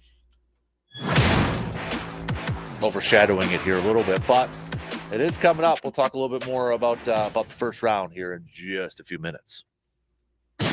You're listening to the Dan Kasper Show. We're talking with Dr. Logan Shepke from Shepke Chiropractic, and in case you haven't looked at the calendar, we're getting close to spring, and I know it's Wisconsin, but we're going to get there, which means it's going to be golf season coming up here. Now, Dr. Shepke, everybody's probably a little sore, maybe a little achy from all that snow shoveling and such, but you kind of have you can help them out with their golf game this year. Absolutely, and if that's something where you know in the middle of your golf round, every time you get that low back pain, shoulders aren't hitting right, that's where we're at. We can help you with that. Located in 2 locations. We've got the Eau Claire Fitness location, and that's Shepke Chiropractic. And then we've got an Altoona location just north of the Casey's there on Highway 12. And ShepkeChiropractic.com. Book your appointments there. Really looking at helping you guys maximize your swing and get the most out of it while also playing with that, long-term look and getting the as you age and as we all continue to play this sport that we love, keeping the longevity there so that you're not knocked out for a whole season or a half a season. Visit ShepkeChiropractic.com for more details. You're driving. You're hungry. You've just picked up some fast food, and its deep fried deliciousness is wafting through your vehicle. A voice inside your head urges you to take a bite. You resist, but then the voice takes over and becomes the distractor. Wow, that smells good. Burger, fries, and a shake. Uh-huh. Well, then why aren't you eating? I'm driving. Nice to meet you driving. I'm the distractor. And if you're not going to eat that burger, I am. What? No! Yum. Give me that. Fries? Milkshake? See what you made me do? You did it yourself, pal. Gotta run.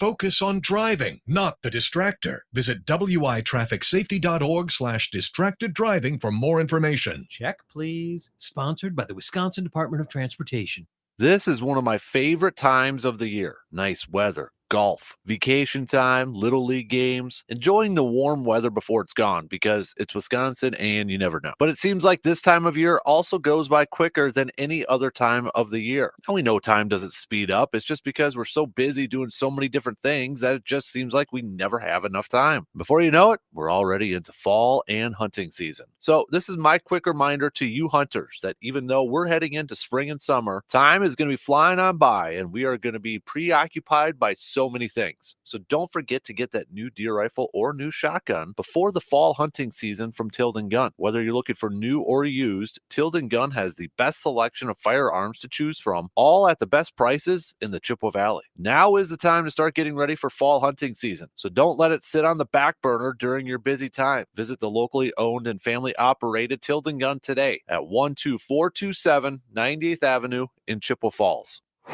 Drive safely, Wisconsin. Highway workers are out on the road. They do it to better serve you. And just like you, they want to get home safely at the end of a hard day's work. When driving, all of us have a chance to set the right example. Be patient. Put down the phone. Never text and drive. Slow down and move over if possible to give workers a little extra room. Work zone safety. It's everyone's responsibility. Sponsored by the Wisconsin DOT. Get 11% off everything in Menards. The 2x Ultra Cover Spray Paint from Rust-Oleum is the perfect choice for both your indoor and outdoor painting projects. It comes in over 100 colors, and its long-lasting solution prevents chipping, cracking, and peeling, and leaves you with a smooth, durable finish. One 12-ounce can is just $4.44 after rebate. Good through April 30th. Savings are a mail-in rebate. Some exclusions apply. See store for details. Save big money at Menards. If you were to listen to Dan Kasper nonstop around the clock for a solid month, you'd become the king of all sports fans, desired by beautiful women, and rich beyond your dreams. I think. Try it and let's see. The Dan Kasper Show.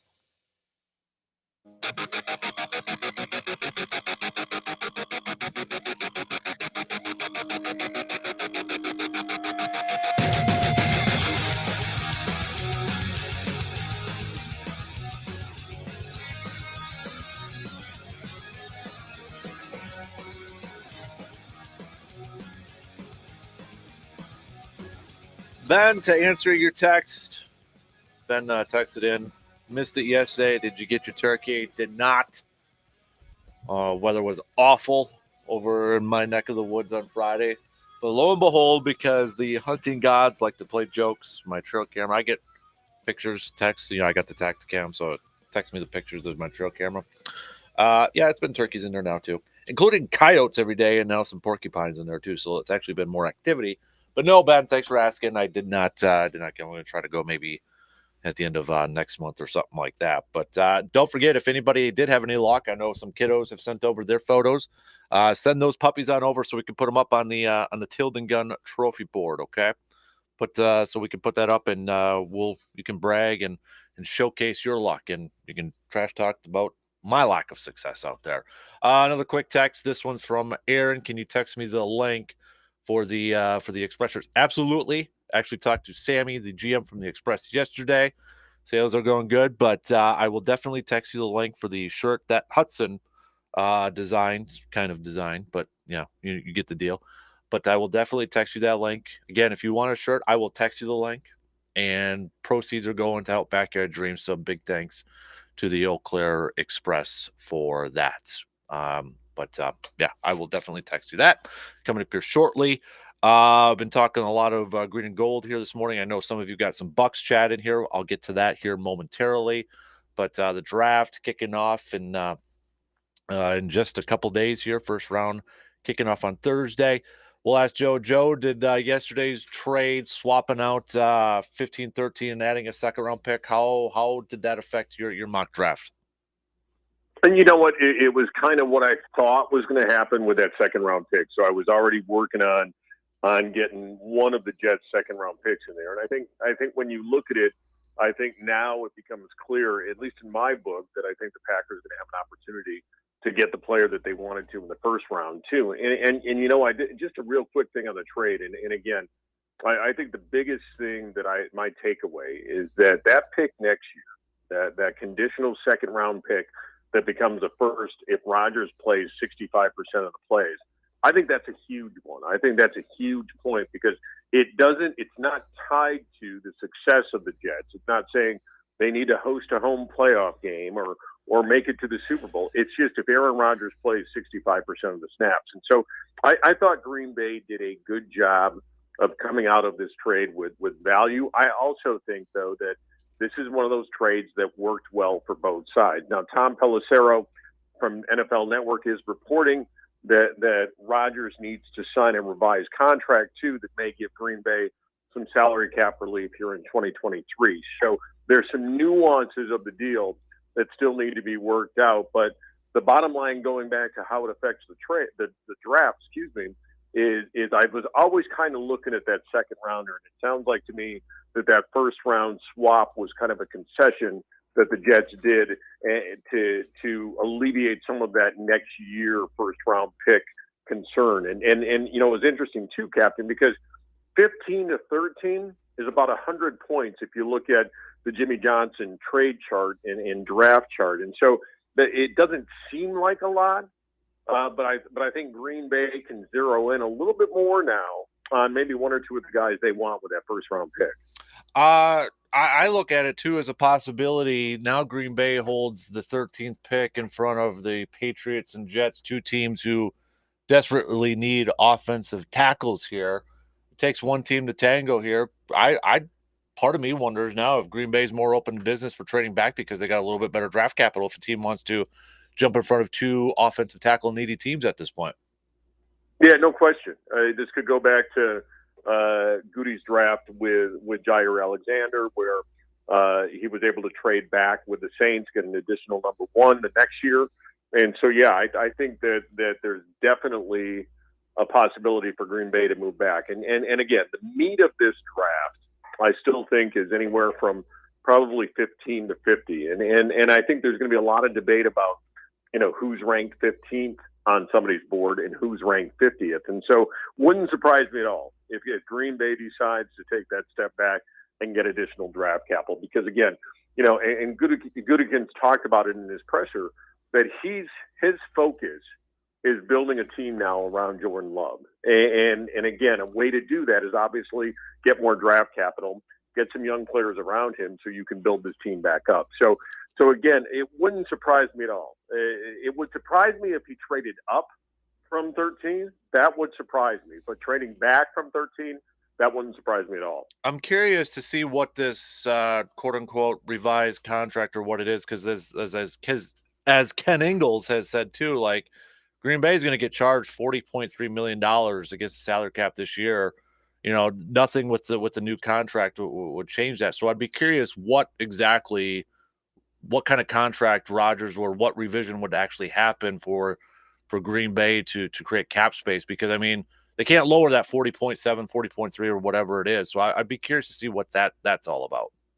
Yeah, me too. And Pelissero just reported that this morning, and so I'm totally with you on that, because yeah, you and I both follow Ken Ingalls, and he has said all along that Green Bay is pretty much stuck with that cap hit, regardless of any kind of a restructure of a contract. And so, yeah, I there's more to the story for sure that we're going to be finding out today.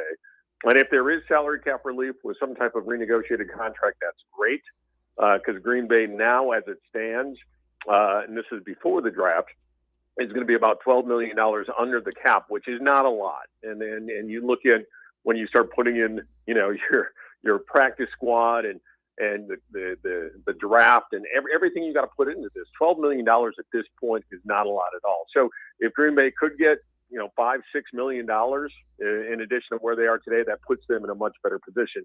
But obviously we'll hear more about this, I think, as more details come out later today.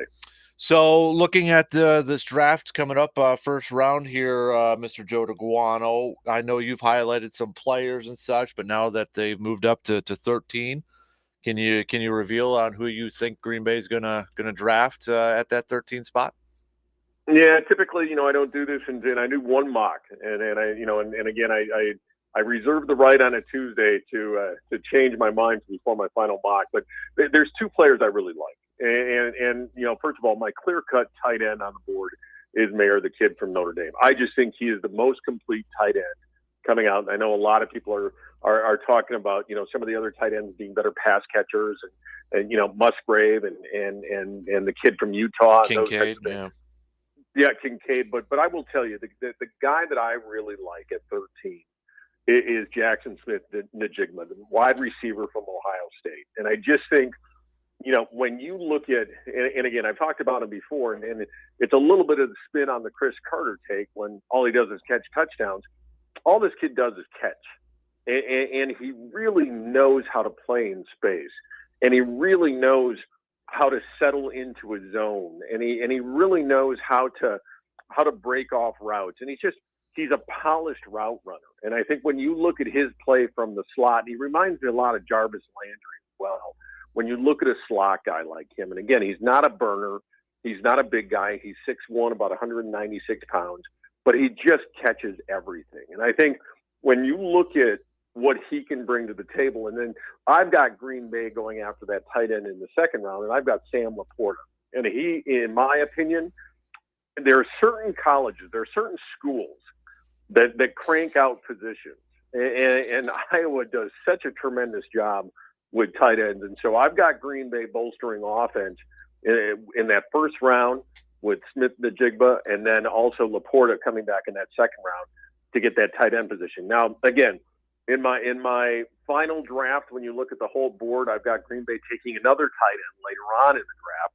But to me, I think that's a really good spot to be in. I've got Green Bay looking at that offensive line position in some of the later rounds 3, 4, and 5. And again, Green Bay has proven, if you look at their track record, that they can develop offensive linemen and they can bring guys in those middle rounds and develop them into starters. And so I don't see Green Bay making that offensive tackle position a priority in round 1, but I do see them picking a tackle later on in the draft. I've been kind of hearing some more about Bijan Robinson, and could he be kind of like a Deebo Samuel type of role that the 49ers use? If Bijan Robinson drops and he's there at 13, would you be upset if Green Bay drafted him? Upset, no. Shocked, yeah. I'd be absolutely shocked. And so, upset, no. I mean, I think this kid's a real player, and again, someone who can help a football team. It that point in juncture, Green Bay might look at trading back, because if they got somebody who really wants him, and I've got him in my first round mock, I've got him going to the Eagles at 10, and so I think that'd be a really good spot for him. Originally, I had him going to the Bears at 9, but I've got them taking the tackle now, Skoronski out of Northwestern, and so I've got Robinson being off the board at 10. But would I be upset? No. Would I be surprised if Green Bay were to take him if he's still there? Absolutely. If there was a player that maybe is kind of falling a little bit, where Green Bay could trade, maybe in the top 10, maybe move up a few picks, who would that player be for you? Like, we know he's going to be like a top 10 pick, but say he's going to be around 9 or 10, he falls there. Is there a player that you would be okay with Green Bay possibly trading up a few spots to go after and get? Maybe Tyree Wilson, the edge player from Texas Tech. Obviously Will Anderson, but I just don't see him dropping that far. I've got Will Anderson going 3. And so I think either one of those edge players, if you start seeing them start to drop, I think that's a position of need. And really, when you look at it, Captain, I mean, I right now have 4 quarterbacks going off the table before Green Bay even drafts. And so, when the quarterbacks always throw things off, because you got somebody who may make that trade up to get a guy, and there's been a lot of talk lately about Hendon Hooker, the quarterback out of Tennessee, moving up. And so, a lot of things could fall where you might see like a Tyree Wilson that fall, or one of those guys. I don't think Christian Gonzalez, the cornerback out of Oregon, even though I really like his play, I think Green Bay went with a cornerback position. I don't see them investing that high in that player. And so, yeah, there's a couple of guys that could fall. And I think the quarterback play in those top 10, those top 12, I think could come into could come to play there when you've got those quarterbacks kind of jumbling around your top 10. So, I think Green Bay's in a great position. I really do, because I do see some quarterback needy teams maybe trying to trade up. And again, if Green Bay does trade back and they're able to pick up Mayer from Notre Dame, I'd be ecstatic, because I just think he's a heck of a tight end. And again, when you look at complete tight ends, and I know Kincaid, his catch radius and contested catches and all that kind of stuff. When I look at a tight end, I want a guy who can be an inline guy and also who can move around a bit. And I just think Mayer is the guy to play that role. He's basically Gronkowski, in my opinion. And I think you've seen over the years what a tight end like he can do. But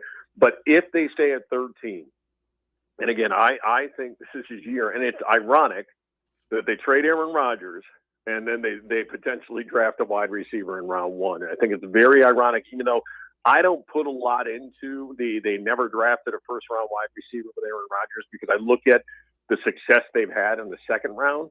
So I don't put a lot of merit in that, but that will be a national story if Green Bay does take Smith-Njigba at pick 13. I want to give you a scenario here. What if at number 8, which currently is held by the Atlanta Falcons, a guy by the name of Jalen Carter is still available?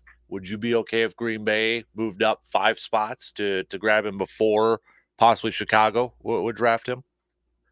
That's a great question, Captain, because I mean, his character issues and the way that he did not prepare for his combine and his pro day and just everything, I get it. Warren Sapp dropped for some off the field things and et cetera, et cetera. I'd have a real problem if Green Bay decides to go up to 8 to get him, because A, you're going to have to give up some significant draft capital to move up and get him, and B, you're just getting a guy with a character risk. And I just think it's too much to give up for a guy that really has a lot of question marks off the field. And this is, they just last year drafted Wyatt in the first round. And so they don't need to double down on that. And again, to give up that kind of draft capital going from 13 to 8, I think that's just too big of a risk. Mm-hmm. Yeah, that's the only player, like, realistically, because I agree with you, like Will Anderson, Wilson, I think are going to be like around top 5, maybe, just outside that. But if Carter does fall, I'd be curious to see if anybody kind of tries to trade up and move him, or it's just, it's going to be whoever gets him first, and nobody's going to move up, because it is the off the field issues that, I mean, it wasn't that long ago he was the consensus number 1 pick in this draft, but we all know what happened after that. So yeah, absolutely, and looking at it right now again, I think if Green Bay gets that wide receiver Smith-Njigba, I've got them getting the edge rusher from Kansas State in the second round, Enudike Uzama. I've got that kid going in the second round with Laporta. And then just going with my round 3 pick, I've got Green Bay addressing the safety position in round 3 with Jordan Battle out of Alabama. So those are my top 4 picks right now on my board for Green Bay. And again, I think you look at the positions, Goody talked about it, safety needs to be addressed. There's no question. The offensive line needs to be addressed. And again, anybody who does a mock out there for the Green Bay Packers who doesn't have a quarterback in it is probably missing the boat, because I think Goody's going to get back to the days of Ron Wolf when, he drafted quarterbacks. He drafted guys like Brunell. He drafted guys like Aaron Brooks. He drafted guys like Hasselbeck. So I think Green Bay gets back in that mode now where they start drafting guys. Wouldn't surprise me at all if round 4, 5, and beyond that Green Bay drafts a QB. Back to the first round wide receiver sort of thing, would it be fair to say that, maybe a reason or part of the reason that Green Bay never really went after a receiver in the first round under Aaron Rodgers? I mean, a couple parts. One, the cupboard was usually pretty well stocked under Ted Thompson. Let's be real. Yes, Jordy Nelson, those guys were second rounders and such, but they were really good wide receivers. So the cupboard was full. But also, you have a quarterback like Aaron Rodgers who can, maybe help out a lot of those receivers or make some of those receivers pretty darn talented. Whereas you've got a guy, you're handing him the reins, the starting job, that it's a little bit different. And maybe that priority changes a bit because you've got a little bit of an unknown at quarterback. So you need to surround him with maybe that first round talent. You know where I'm getting at with that a little bit? Absolutely. I think it makes perfect sense. I think it makes perfect sense when you've got a generational talent. And again, regardless of anything else, and you and I have had this conversation, I still think, Aaron Rodgers will go down as the best thrower of the football in NFL history. And again, I don't use the term quarterback because then you get into the whole debate of, you got to have more rings to be the best quarterback in the NFL. And so, yeah, I think Aaron Rodgers, when you look at, and I, just looking at some of his highlights, some of the throws, just go back to that playoff run in 2011 that culminated with the Super Bowl win. You go back to that Atlanta game, and Aaron Rodgers, 31 of 36, over 300 yards, I think 4 touchdowns. It was picturesque. It was one of the most beautiful games I'd ever seen from a quarterback. And the guy he could make throws that no other QB could. And then you look at, of course, the throw on 3rd and 10 in the Super Bowl to Greg Jennings. You just can't put it. You can't hand it off any better than he threw it. And so when you look at what he could do, I agree with you. I think you devalued wide receivers because you had a quarterback, a generational talent that can make, a wide receiver better. And you look at the Jordy Nelsons, the James Jones, the Jennings, the Cobbs. I mean, all of those guys that came through, Devontae Adams, all of those guys came through were second round picks or later. And you had a guy like Aaron Rodgers who could just make them better. So yeah, I 100%. One of the knocks on Jordan Love coming out was his accuracy. And so how can you help a quarterback out? That's going to be getting guys who can catch the ball. And that's why, again, I really like, even more so now with that 13 pick, love Smith-Njigba, because he's just a guy that I think on 3rd and 4 is going to get you 5. On 3rd and 7 is going to get you 8. And so, yeah, with a young quarterback who might have some issues with accuracy, the best thing to do is give him some stud wide receivers or tight ends. Mm-hmm. Got a feeling this whole first round on Thursday is going to be it's going to be nuts, man. I mean, do you think Houston's going to get a quarterback at number 2? Are you buying into the fact that they might go defense here at this point? I mean, I don't know, man. It's I love it because of the unknown. I hate it trying to figure out my mock because I want to be right. But as a fan, it's entertaining at this point. Oh, it absolutely is. And like I said, when I go through, my first round mock, again, I've got Young going number 1. I've got Stroud going number 2. And then I've got Hooker and Levis going 11 and 12. And so, again, like I said, I got 4 quarterbacks going in that top 12. And it really, I mean, this goes back to, and again, I will say it that, I still have question marks about Jordan Love. I do. But I will also, when you go back to that draft year and what some people were saying about Jordan Love, it's such a quarterback league. And if you don't have that guy, you're scrambling and you scramble. And if you draft a guy high and you miss, like the Jets did or appears to have done with Wilson, then you got to go out and you got to mortgage the future to trade for a guy. And so, yeah, I think it beauty's in the eye of the beholder when you look at these quarterbacks. And, Bob McGinn did not say, and he came out with a lot of his draft stuff, and he had kind of a scathing review of C.J. Stroud, of what kind of leader he is and those types of things. And, it's funny, Captain, because you almost go back to the movie Draft Day. And you look at these quarterbacks. Best and of movie course, of all time. Just saying. That's going to irritate some listeners, I know, but it's an inside joke. So I love that movie, and I know guys like Andrew Brandt and guys who are in the NFL think that movie is just horrible, but I think it's a great movie. And again, correct me if I'm wrong, Bo Callahan, right? Mm-hmm. Yep. And you go back to the fact that the private investigator, the team investigator, who was at his 21st birthday party, not his teammates, and again, I just think that quarterback position, it's such an interesting study into the psyche of football, and really it goes beyond being able to throw the ball. It's again that mental part of the game, and when you got these quarterbacks, you just don't know, and it goes back to the Ryan Leaf, Peyton Manning debate, and on and on and on and on. And so again, it's going to be interesting. I'm totally with you. I'm excited about it. It's kind of that Christmas time, and now that the trade is done, we can kind of move on and focus on, okay, who are you going to draft with these picks now? What's Green Bay going to do?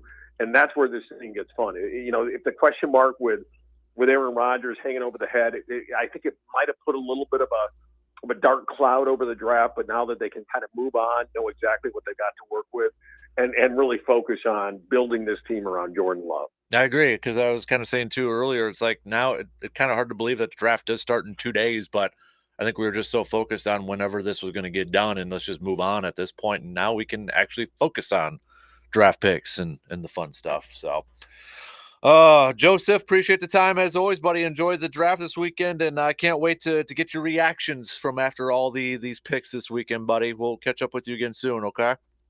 Now, when's your mock coming out, Captain? I have to redo it now. So because I had the basis of it. I'm going to do it Thursday morning. But tell you what, anybody who listens to the Man Cave podcast is going to drop tomorrow. So there you go. Man Cave podcast. Listeners get it first. I'm traveling this week, but tomorrow I've got a little bit of a downtime, so I might be able to jump on the podcast and get a sneak peek. Perfect. All right, dude. Well, travel safe, and we'll catch up with you soon. Okay. All right, brother. Take care, man. You got it. There you go. There's Joe DeGuano joining us here this morning. We got to take a quick break here. We'll finish up the second hour. Third hour is going to be crazy, too. We got to talk some hockey with Steele. We'll catch up with RJ Cardinal from the Badgers. But Packers fans, keep your thoughts coming. Hit us up with those text, tweets, or Facebook messages. Got a take on today's topics but can't call in? Then hit us up on Facebook, Twitter, or the text line and let your fingers do the talking.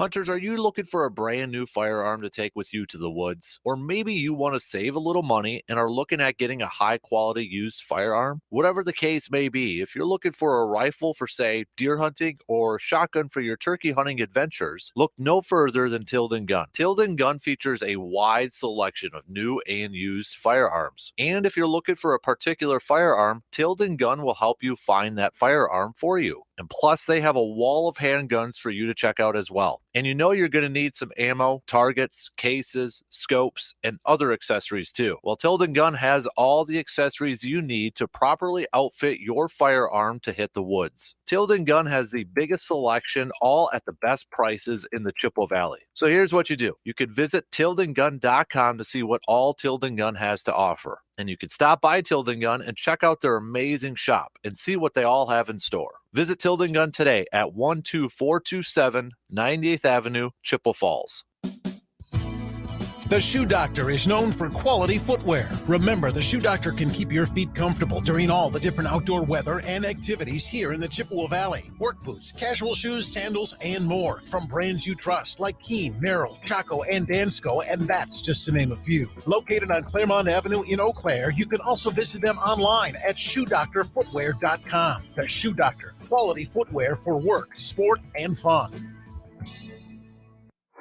Drive safely, Wisconsin. Highway workers are out on the road. They do it to better serve you. And just like you, they want to get home safely at the end of a hard day's work. When driving, all of us have a chance to set the right example. Be patient. Put down the phone. Never text and drive. Slow down and move over if possible to give workers a little extra room. Work zone safety. It's everyone's responsibility. Sponsored by the Wisconsin DOT. Get the best quality Dutch Boy paints at the lowest prices now at Menards. We offer a great selection of Dutch Boy paints that feature weather-resistant coating and crack, peel, and fade resistance. All packaged in the award-winning twist and pour containers. Get a gallon of Dutch Boy DuraClean exterior flat paint for just $29.98 after 11% rebate at Menards. Good through April 30th. Savings are mail-in rebate. Some exclusions apply. See store for details. Save big money at Menards. Here's a message just for the attorneys out there. So you passed the bar, joined a firm, or even built your own. Now are you finding out that you're doing more administration than actual law practice? Lexicon can help. Lexicon is a legal technology provider with over a decade of experience streamlining administrative tasks like timekeeping, billing, and more, so you can focus on maximizing billable hours and increasing client satisfaction. Call 855-4-LEXICON or visit lexiconservices.com/go to learn more. His words can move you. Seriously, they could pick you up and carry you to the other side of the room. Or maybe that was the poltergeist again. They're here. The Dan Kasper Show, weekday mornings from 6 to 9.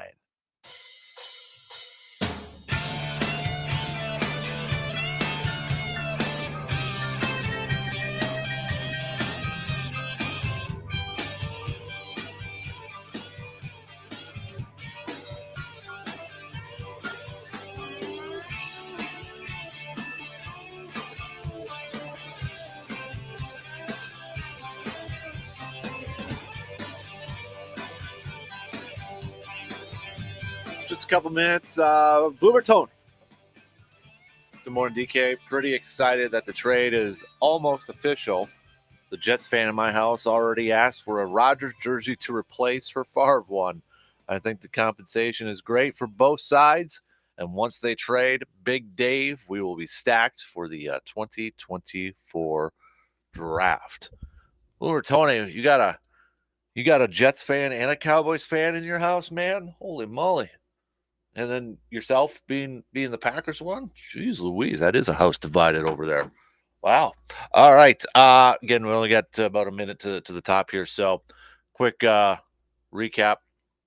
We'll talk some Steel coming up just in a couple minutes. Steeler in the playoffs right now, dropping the first two against the Wendigo. Series returns to Chippewa this weekend. So we'll catch up with Coach here.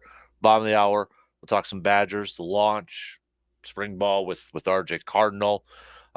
Plus, we'll still squeak in some more football talk here with the draft coming up. First round on Thursday. Don't forget, we'll be at Hy-Vee there for a little bit. Plus, Bucs fans, do you think the series is done? Do you think it's done? Dennis on our Facebook or on our video feed saying the series isn't over, but Bud has to go. Didn't even try to stop the collapse in the fourth. Players also made some poor decisions. They keep hiking threes up when they weren't connecting. The pick and roll was dominant, but yet they kept going away from it. Bucs are capable of winning 3 in a row, but Miami is scorching hot, and I don't see that ending unless we double Butler. Bud won't, though. All right, do you think the series is over with? Do you? Ain't looking good, is it? Man. Hey, at least the Bucs honored their minority owner getting traded by completely collapsing in the fourth quarter of the playoffs. Something Packers are kind of used to as well. All right, 2 in, 1 to go. Quick news updates. Then we'll talk a little hockey, break up the conversation here a little bit.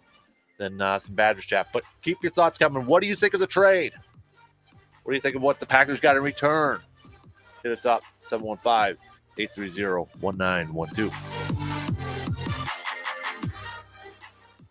WAYY Eau Claire, W286CK Eau Claire, Sports Talk 105.1 and 790 AM. From the 715 Newsroom, it's Morgan McCarthy with your news on Sports Talk 105.1. Well, good morning. We start with headlines that keep us pretty close to our area. A sad anniversary in Chippewa Falls. It has been a year since Lily Peters was murdered. 715 Newsroom coverage with John DeMaster. Family and friends marked the anniversary yesterday. The teenager accused of raping and killing Peters awaits trial while in jail. The DA says the case is not going to trial anytime soon. In fact, the next hearing in the case isn't scheduled until later this summer. That hearing will determine if the teenager is tried as a juvenile or tried as an adult. I'm John DeMaster. Well, the former Minnesota police officer accused of killing Dante Wright during a traffic stop is out of prison and living in Wisconsin. The Minnesota Department of Corrections says Kim Potter was released out of an abundance of caution for her safety. Potter was sentenced to 2 years in prison for Wright's 2021 death and has served 16 months. She'll be on supervised release in Wisconsin until her sentence is up in December. Looking to the national stage with a state connection, the Biden administration is siding with the Lac du Flambeau tribe in a lawsuit over road closures on its reservation. The federal government this month filed a brief in the case, urging the court to dismiss it. Several non-tribal members are suing the tribe over its barricade of their neighborhood last winter, with the tribe saying it's owed millions of dollars for roads that connect those people's homes with the community off the reservation. Though the case is pending, the roads remain open under a 90-day negotiation window, at the deadline to reach an agreement to keep the roads open in June. Looking in other headlines, the water continues to rise, and that's the latest sign that the Mississippi River is not backing down yet. City leaders in La Crosse closed 3 parks because of the high water. Lewis Park, Veterans Freedom Park, and the Hooska Dog Park all remain closed until further notice. The Mississippi River at La Crosse jumped over 15.5 feet yesterday. It's expected to rise till it tops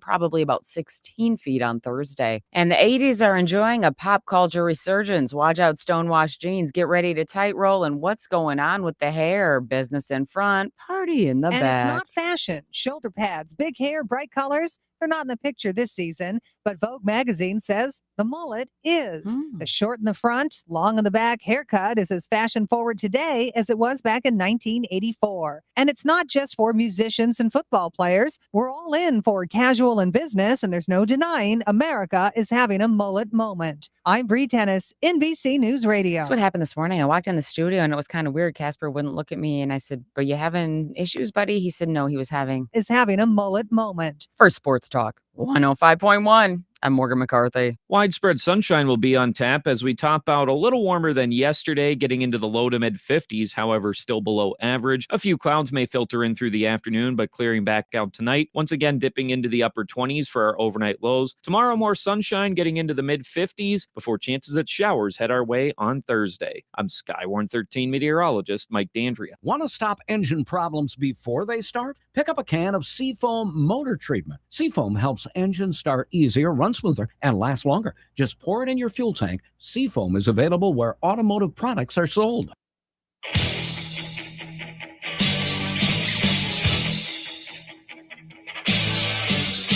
Let me ask you something. Did you name your firstborn after a football player? Hell yeah. Did you spend your honeymoon going to a football game? Oh, you betcha, yeah. Do you spend most of your free time hanging out in your man cave? Yes! If you answered yes to all the above, then you, my friend, are a serious sports fan just like Dan. Yes! This is exactly where you belong. Sports talking and BSing is what we do best. What? Did we just become best friends? Yup. So rise and grind, people, because the Dan Kasper Show is on the air. You serious, Clark? Right now. Showtime! Woo!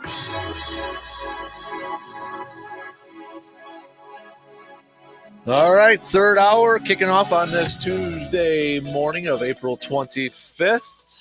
Again, big thanks for everybody tuning in, however, wherever you may be tuning in from, and all the texts and tweets and messages coming on in. Keep them coming, baby. All right, coming up this hour, we'll catch up with RJ Cardinal at the bottom end of the hour.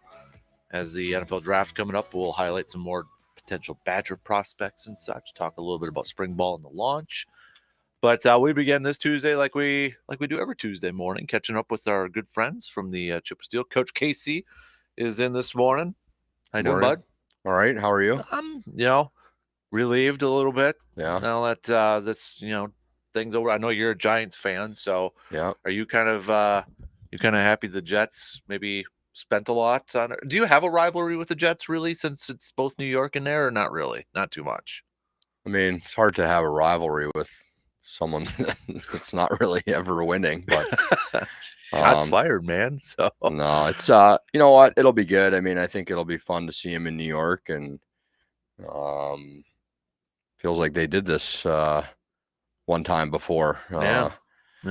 So I ain't buying an 8 jersey this time. No. I've got the 4 one stashed somewhere. Is that what he's going to wear? 8? 8. He's going back to his Cal number over there. So. I mean, they've put together a pretty good offense. Now we'll see. I mean, how he handles it, but yeah, I think it's people are looking at it like the Jets didn't give up a lot, and I think Packer fans are thinking that they got a pretty good haul for a guy that wasn't going to play for him. So it I can think work out both ways. I think everyone's just happy it's done with. It's over. Yeah, exactly. So let the New York media now take over with it. So yeah, good luck. Right. So playoffs began for you this past weekend against the Wendigo. Obviously, not the outcomes that you look for. A hard-fought game on Saturday, 2-1 loss there. But heading into it, how do you view your team energy was heading into that series? I mean, were you guys amped up? Did the butterflies start to creep in for you a little bit with the postseason? Or? I was okay. I mean, I think our team was a little nervous on Friday night. I think it showed the start. Kind of a tough first 10 minutes, tough, first shift, to be honest. And they took advantage. But, I mean, after that, I thought we played really well. Had our chances. They score a couple wonky goals, and we couldn't find a way to get it from 2-1 to 2-2, and then they scored a shorthanded goal that was a rebound that went off their player's chest and in the net. So Saturday night, honestly, I thought they played better than they did Friday. I thought it was more back and forth. We got better as the game went along. We had a bunch of chances in overtime and just couldn't find a way, and we made a little bit of a tough turnover. Then guys ran into each other coming back, and it was 3-on-1, and that was it. So but yeah, I mean, like I said before, we've kind of taken the hard road all year. So I told the guys after the game, you still have to win we have to win a game on the road to win this series, and we still have that opportunity. So obviously focus on Friday night and go from there. Yeah. I was kind of reading some of the comments on the Steel page there, and this was from a Wendigo fan that said, hard fought game by both teams. Much respect to the fans that traveled too, that you were well represented in our dome. And he said, I hope we represent next weekend in your barn and are as loud as and annoying as you guys were in ours. So it sounds like you had a great fan base traveling with you guys. Yeah, it was awesome. They were sitting right behind us, and I mean, it was probably the most "Let's Go Steel" chants we've had all year. And it was just yeah, it was awesome. They had the bell there, and it was great to have some support, and hopefully we get some more turnout here Friday night. We're gonna need to thrive off that, and yeah, it was just it was awesome to see some fans make the trip. Absolutely. I know you kind of mentioned it last week, but how important is it for game 3? You're down 0-2. You're in your home arena to start out fast in this game and put up some goals right away. Well, yeah, I mean, it's just been I think we've given up the first goal in 11 straight games, something like that. It's just, it's. Is that just a fluke thing? Kind of happens out there. Yeah, I mean, I don't know. There's some things that we've talked about as a group about being a little bit more ready to go and not, thinking that you can just flip the switch when the game starts. It's an all day kind of thing. I mean, you can be loose and have fun during the day, but you have to start at a certain point thinking about what's going to happen, during the game tonight. And again, we have a young team, and Mm-hmm. I think they're still kind of figuring that part out. Unfortunately, running out of time to figure that out. But yeah, I think, I've tried some different things. I don't know if we have the perfect formula yet, but it's something that we've talked a lot about as a staff and as a group, and just trying to get through, a 10-minute stretch to start the game, honestly, where we just don't give up a goal. I mean, let's start there. We've proven to get to our game, almost every night. It's just, what hole have we dug ourselves? You know what I mean? And you can't afford to do that in the playoffs. It's too difficult. So looking ahead to that, game 3 is Friday night at 7 p.m. puck drop over there. We did have a couple people that texted in about tickets, same as usual for the regular season, correct? Yep. Selling tickets at the door Friday night. Easy enough. Yeah. Go to the door, get your tickets that way. Yeah. Probably show up early to get in line just in case. I would say so. Yeah, we'll have a little bit more staff, I think, than normal, to try and expedite the process for everyone. But yeah, I would suggest showing up maybe a little earlier than normal. Yeah, so pack that arena, because it sure seems. Would you say the fans this year? I mean, I know, just a couple of years you've been here, but it sure seems like the fan base has maybe more energetic this year. Would you say? And maybe it could be just because you guys are winning and you're in the playoffs and that sort of thing. But it really seems like the energy has been packed up in your arena here too. Yeah, lately. I think so. I mean, but like you said, it's you see it at professional sports, all and that's the highest level. Teams that aren't good, the crowds for the most part are kind of meh. Like it's it takes a winning team to kind of really pull out the the intensity and the fandom from the community. So I think that's what's happened, and I think they've been waiting for this for a while, like we said. So we're excited to have our first home playoff game Friday night, and looking forward to the challenge. I mean, I think we've had a lot of success against this team in our building, and just got to worry about winning one game at a time. I know you have talked about many times that you're not shy away, or you guys are not shy away from talking about what's in front of you or what's on the table. So I got to imagine you guys are talking like this, win or go home. Essentially, you guys aren't shying away from that, if I'm assuming. Yeah, I mean, it's I think it's pretty evident, right? I mean, we know what the series is. It's best of 5, first of 3. We know where we're at. I mean, I don't know how much it has to be said, but it'll be discussed, and we just want to make sure we find a way to come out just a little bit more, ready to go when the puck drops. And it seems like that's a crazy thing to say, but it's been something that has kind of been a little bit of a problem for us all year. And like I said, we've proven to be super resilient and come back from many deficits, and it's hard to do every night. It really is. It would be nice if we could get a lead and make somebody else feel a little bit uncomfortable for some time, and maybe take advantage of their mistakes being vulnerable. So that's kind of what we're looking for.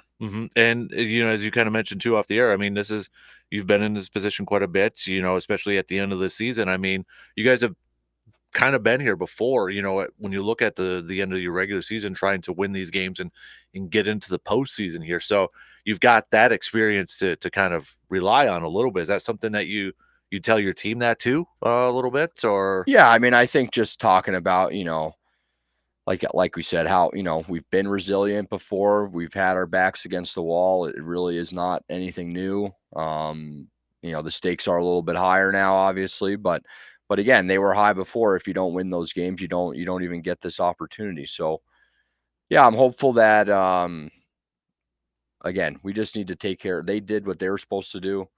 Now we have to do what we're supposed to do at home ice, and we'll see what happens. Do you change up anything, or just kind of, is it, I mean, just one game? You hear this conversation a lot in sports, like, well, they got to completely do something different. They got to do this or do that.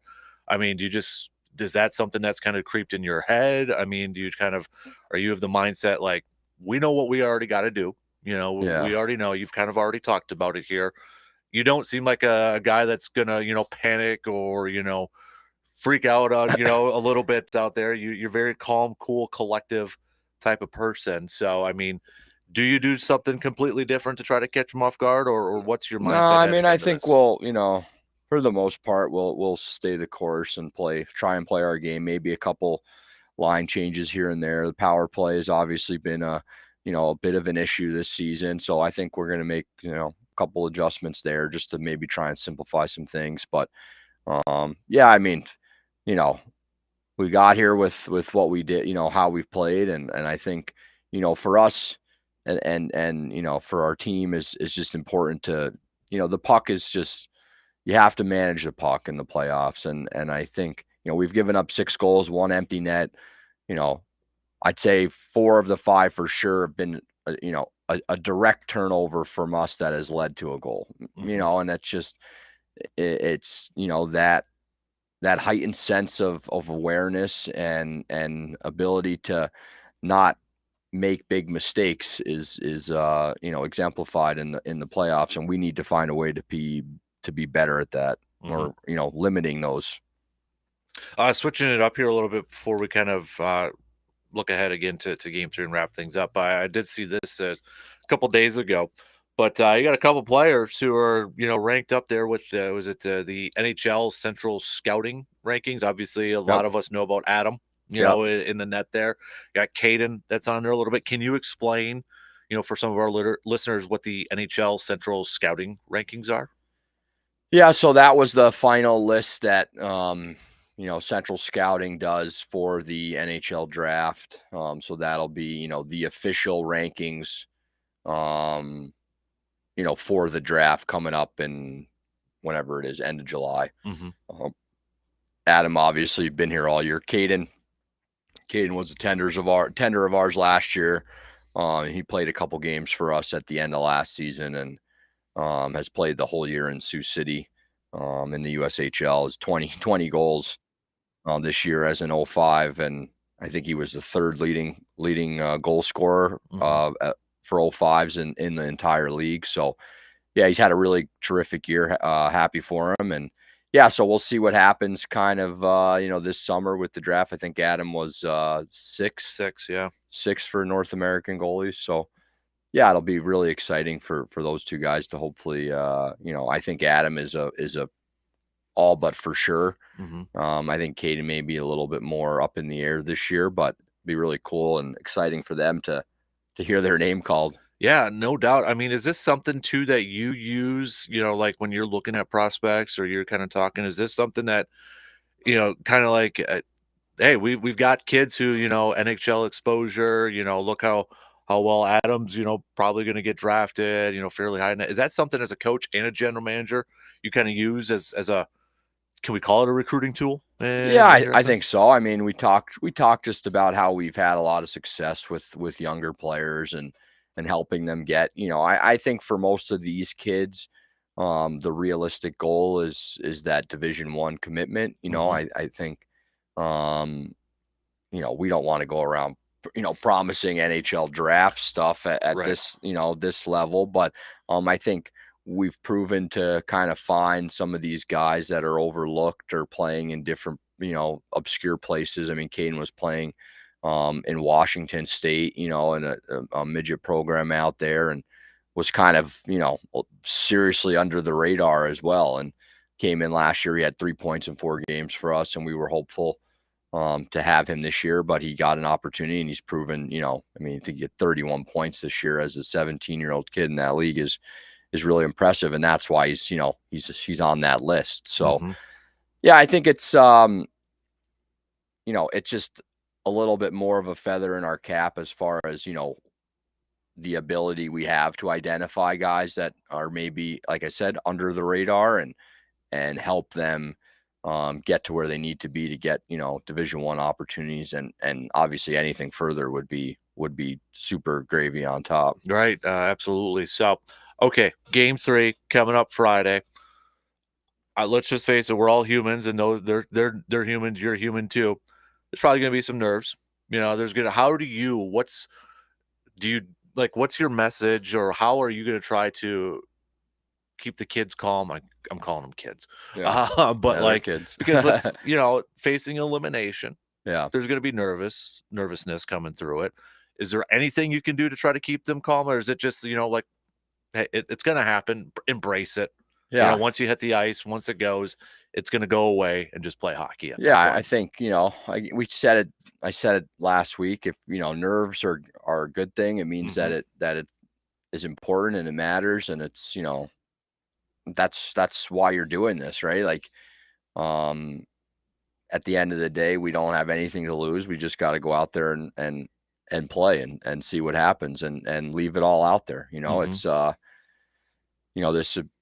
The group that we have is really close as kids, and for them it's just having the ability to continue to play together. I mean, that's what it's all about, and trying to dig a little deeper and make sure you just, at the end of it, you can say that you gave it your all. You don't want to have any regrets or any what ifs, like I could have done a little bit more. So that'll be the message for us. And again, like I said, just trying to continue to find a way to, not dig a hole for us to have to climb out of, is to me going to be the most important thing for Friday. At the same time too, kind of feeding off of that, would you say it's also important, or has it kind of crossed your mind, like, you don't want anybody to get too antsy or maybe too desperate or too maybe aggressive early on? We've seen that before in other sports or anything like that. Is that something you've kind of thought of a little bit about too, or you're not too concerned about that?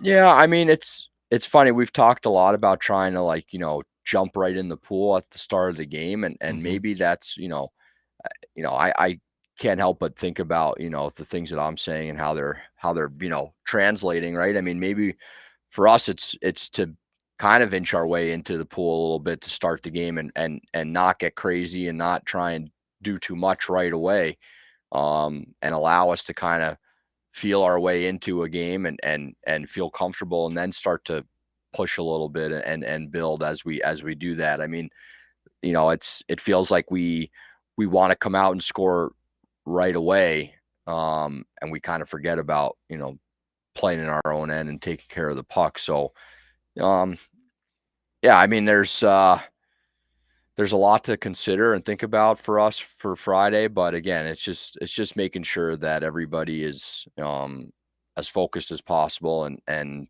ready to leave it all out there. So again, 7 p.m. Friday night. Let's pack the arena. As we saw some comments from Wendigo fans, don't let them in the house, right? Yeah, don't let them in the house there. Yeah. So let's pack the arena. Absolutely. Because I mean, you looked at it, we look at the games where you guys have been at home and you've had that fan base and it's been rocking. You guys feed off that. For sure. And like I said, I mean, it's 2-0. It's not the best position to be in, obviously, where, I mean, 3 or 4 chances in overtime away from being 2-1 or 1-1 coming home, feeling like you're in complete control. I mean, it's wild. How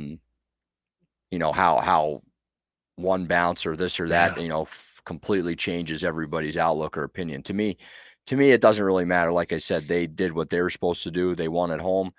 We have to win at home. And again, we knew going into this, we were going to have to win one game on the road to win the series. That hasn't changed.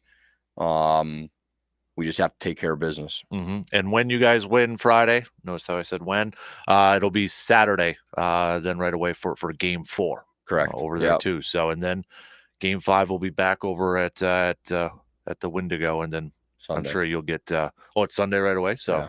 Holy moly. That's a lot of hockey in 3 days there, dude. Yeah, that's a lot. But would you rather have it anyway right now? Nope. I think, we're looking forward to that opportunity and the challenge. But again, I think it's, Friday night is a great opportunity for us in this community to get a great playoff game, and we're excited about the challenge. Absolutely. Well, Coach, best of luck on Friday and Saturday and Sunday. And we'll talk about your next round next week when you're in. Perfect. So, awesome. You got it. Appreciate it. Pack that arena. Again, get your tickets at the door Friday nights, and then same thing for Saturday. And then when there's a game on Sunday, sure you guys will post details for tickets on there too for the road absolutely. there too. So, all right, we're going to take a quick break, and then we'll catch up with RJ Cardinal, Badger analyst from the Zone in Madison, after these few words.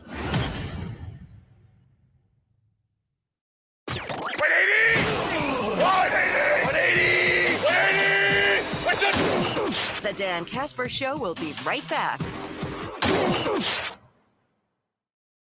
We're talking with Dr. Logan Shepke from Shepke Chiropractic, and in case you haven't looked at the calendar, we're getting close to spring, and I know it's Wisconsin, but we're going to get there, which means it's going to be golf season coming up here. Now, Dr. Shepke, everybody's probably a little sore, maybe a little achy from all that snow shoveling and such, but you kind of have you can help them out with their golf game this year. Absolutely, and if that's something where you know in the middle of your golf round, every time you get that low back pain, shoulders aren't hitting right, that's where we're at. We can help you with that. Located in 2 locations. We've got the Eau Claire Fitness location, and that's Shepke Chiropractic. And then we've got an Altoona location just north of the Casey's there on Highway 12. And ShepkeChiropractic.com. Book your appointments there. Really looking at helping you guys maximize your swing and get the most out of it while also playing with that, you know, long-term look and getting the as you age and as we all continue to play this sport that we love, keeping the longevity there so that you're not knocked out for a whole season or a half season. Visit ShepkeChiropractic.com for more details. The VFW Post 305 on Star Avenue in Eau Claire, where breakfast is served 7 days a week, 7 to 11 a.m. Make sure to come on Wednesdays for great specials on burgers and wings. And if you're looking for a Friday fish fry, look no further. Try the VFW Post 305 on Star Avenue. After the Friday fish fry, stay for karaoke from 9 to 1 a.m. Sundays from 2:30 to 6:30 p.m., the DJ plays your favorite oldies hits. VFW Post 305 on Star Avenue in Eau Claire, where no one does more for veterans and their community. You're driving. You're hungry. You've just picked up some fast food, and its deep-fried deliciousness is wafting through your vehicle. A voice inside your head urges you to take a bite. You resist, but then the voice takes over and becomes the distractor. Wow, that smells good. Burger, fries, and a shake. Uh-huh. Well, then why aren't you eating? I'm driving. Nice to meet you driving. I'm the distractor. And if you're not going to eat that burger, I am. What? No! Yum. Give me that. Fries? Milkshake? See what you made me do? You did it yourself, pal. Gotta run. Focus on driving, not the distractor. Visit witrafficsafety.org/distracted driving for more information. Check, please. Sponsored by the Wisconsin Department of Transportation. The Shoe Doctor is known for quality footwear. Remember, the Shoe Doctor can keep your feet comfortable during all the different outdoor weather and activities here in the Chippewa Valley. Work boots, casual shoes, sandals, and more from brands you trust like Keen, Merrill, Chaco, and Dansko, and that's just to name a few. Located on Claremont Avenue in Eau Claire, you can also visit them online at ShoeDoctorFootwear.com. The Shoe Doctor, quality footwear for work, sport, and fun. Are you looking to purchase a new vehicle with that tax return this year? Hey, it sounds like you need to make a quick stop to Toyson Ford. From the moment you step into their showroom, you're more than just a customer. You're an honored guest. Toyson Ford's only aim is to serve your needs to the fullest, and the team at Toyson Ford will go the extra mile to provide you with compelling options for new and used vehicle shopping. Purchasing a vehicle, that can be a big decision, and Toyson Ford knows that. So make it easier with the help from Toyson Ford. This update sponsored by UW Credit Union, the local Wisconsin team that's always rooting for you. Kids, be part of a major league moment.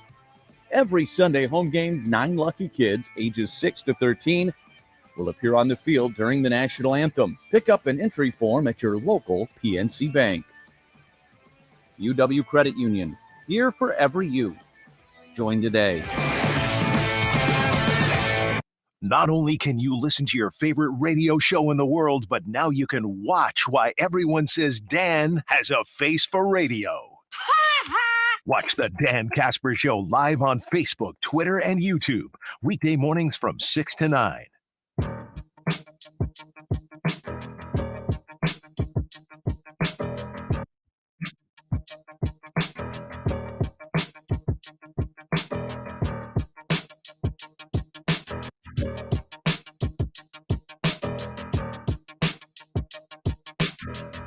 Big thanks again to Coach Casey for stopping on by. Again, if you want tickets for their playoff game this Friday, get to the door. Tickets available at the doors. Puck drops at 7 p.m., so you might want to get there a little bit early because probably will be a good line waiting to get in. And once they win Friday, well, then get your tickets for Saturday and then maybe do a little road trip on Sunday as you can watch them clinch.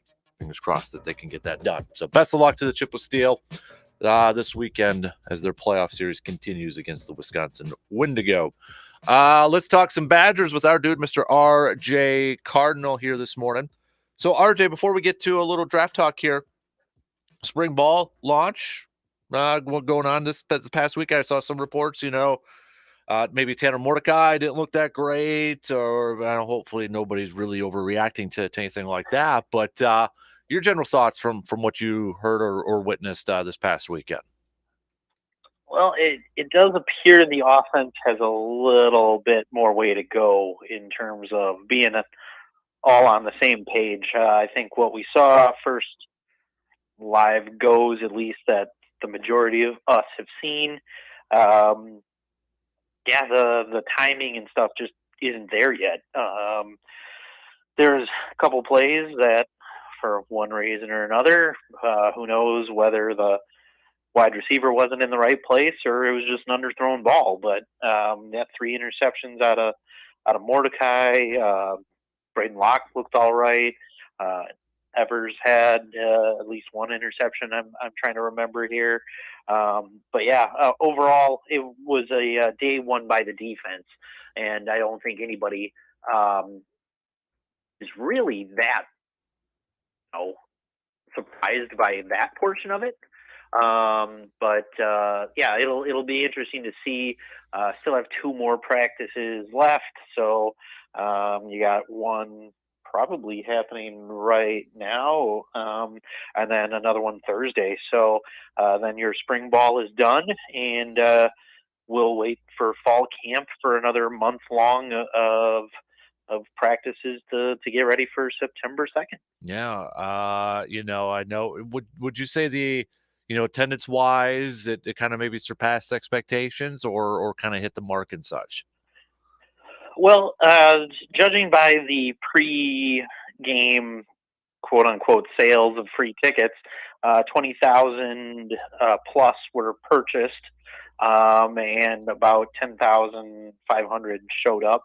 Now, granted, it did go from rain to snow to cold last Saturday, so I think one way or another you were not going to get anywhere near that mark. 10,000 is a good show up on a pretty weird weather day, but wouldn't expect it any other way. Usually the spring game, you either have record highs for the day or it turns into just something where usually it's scrapped and they go inside and say sorry to the attendees. Even like Minnesota, they moved theirs inside and it looked really weird. But it's one of those. It at least had more resemblance of a game than it has in the past, when it looked more like a Packers family fun night, where it was indeed a practice, but it was good to see more or less a practice style scrimmage rather than including the practice periods. So I enjoyed it. You can see the potential for this offense. The running game still looked good out of this offense, so that was a good sign to see. Looking forward to see what happens as we continue down the road here, as you have the players do their off-season 7-on-7s with each other and all that. So plenty to improve on, I think we saw, but it shouldn't be the overreaction of, oh no, we still don't have a quarterback on this roster. How much is something like the launch, maybe an underrated or something that us fans don't kind of pay attention to, used as like a recruiting tool? Because I was reading a lot of stuff, just the past day or such about some of the recruits that they brought in, and there was like a lot of positive comments from, the guys that they're trying to bring into the program. I think I saw Payne, the defensive lineman, said I was almost speechless, when he was at the launch and such. I mean, is this just another, yes, it's great to have practice, gets the fan support and all that, but just another, another tool to increase recruiting wise for the Badgers? Right. When you have people on campus for the spring game and things like that, they get to see the kind of atmosphere, at least that the coaching staff wants. It might not be the true game day atmosphere, because it will be different. There's stuff you can play music all the way through your scrimmage. It doesn't really matter. They had a DJ there. Like they have a DJ at games, but I mean he was allowed to keep on playing music throughout the whole thing. But like you get, as the coaching staff and recruiting staff, you get to create the atmosphere you want and give your message to the guys as they're on campus there. So it's just a full extension of what you're trying to show everybody, what Wisconsin football can be, or as the coaching staff, because it's not necessarily Wisconsin, it becomes the coaching staff's personality and things like that. And I mean, that's the day and age you're in right now. I mean, wherever you go, I mean, a coach has a brand, whether you want to admit that or not. Some coaches are more in your face about it, and some coaches, it's more of a internal locker room kind of standard set, and here is what we stand for, but overall it's a good recruiting tool. And yeah, sure, the weather can be a factor in it sometimes, but it does sound like stuff we talked about, how Wisconsin recruited prior to COVID. When people get on campus, no matter what time of the year it is, they've fallen in love with the coaching staff, what they see on campus, as well as going around Madison. So it's one of those things. It's an awesome recruiting tool when you can actually have people on campus. RJ Cardinal, our Badger analyst, joining us here this morning. So with the draft coming up on Thursday, we've kind of highlighted a couple of Badgers here or there, but one Badger, RJ, I know we talked about a while ago, but it seems like he's climbing up on the boards, which kind of surprised me because I thought some people would knock him down for maybe his height or something like that, is Nick Herbig. I know now he's I've seen him like maybe a round 2 or even round 3, but he seems like a day 2 pick now, which I know we've talked about how many times, throughout the few years, sometimes Badger linebackers outside TJ Watt can kind of get knocked down a peg when it comes to draft. But at least from these mock drafts, it seems like he's kind of inching a little bit up here, RJ. Tell us how you think he could transition to the NFL. Is he a 3-4 outside linebacker? Is he a 4-3 weak side linebacker? What do you think is his best suit at the next level? Yeah, it's something we talk about almost every year. I mean, now based on draft position, can you name a Wisconsin linebacker in the past, 8-9 years now that has been quote unquote a bust or a failure? I mean, the only one that pops into my head, and it's more due to injuries, is Leon Jacobs. Yeah. But other than that, he was still on a roster up and on a 2-deep up until this year. I think he was still on a roster last year. But I mean, you look at even the rookies last year, what they did with Sanborn and Chanel. Edwards just moved on from the Eagles to the Bears. It's one of those things that Wisconsin linebackers aren't just a system kind of linebacking core. It'll be interesting to see how moving forward that goes for Wisconsin linebackers as you move to the 3-3-5. I really think he's going to be more of a probably in a 3-4 kind of system. I think he's got the athletic ability enough to be in a 4-3 in a weak side, but I think he'll be best utilized in the 3-4 and being able to come off that edge, even though, like you said, the perceived weaknesses of I was reading them off. There's some good ones. He would be unable to sink and set a firm edge. And you know what? He was never really asked to set a firm edge. He was one of those guys who could just, hey, go get the quarterback. And you know what? More often than not, he did. He was able to be one of those guys who could just have the smarts to play football. And that's one thing we've seen from Wisconsin linebackers now ever since Gary Anderson's regime took over, and you had Dave Aranda really reshape this defense. And I really feel he's going to be one of those guys, whoever gets him, you can plug him into your two deep right away. And if you need a guy on special teams who you want to have be an immediate contributor and be on your two deep and immediate contributor on the special teams, he'll be more than a great fit for you. But I think ultimately it is going to be a guy who is going to force you to put him on the field at some point in time, and he will be able to make plays for you. And originally he started out as a 5th or 6th rounder because he's small and he's one of those system guys from Wisconsin. Combine comes up and he moved to 4/5, we're getting closer and closer, and he's doing all these interviews now, and people really like what they're hearing from him. So now the off-field stuff is pushing him up there. So 2nd, 3rd round, I could see him getting in now, and you could have 3 Badgers go, before the weekend if all things go really right. But it's one of those. It's going to be another one. He's going to fall because he's labeled the Wisconsin linebacker, not the fastest, not the most athletic, even though I think we've all seen it be very athletic. Maybe not to the point where 2 years ago, the last year's draft, where Sanborn and Chanel were 2 of the higher rated linebackers by Pro Football Focus, but then, not even top 10 linebackers rated by the NFL and everybody else. But yet, you know what? Pro Football Focus grades I tend to go off of, and every time I see Brian Baldinger on Twitter post videos of linebackers you need to draft, the first ones are always Wisconsin guys. But you know what?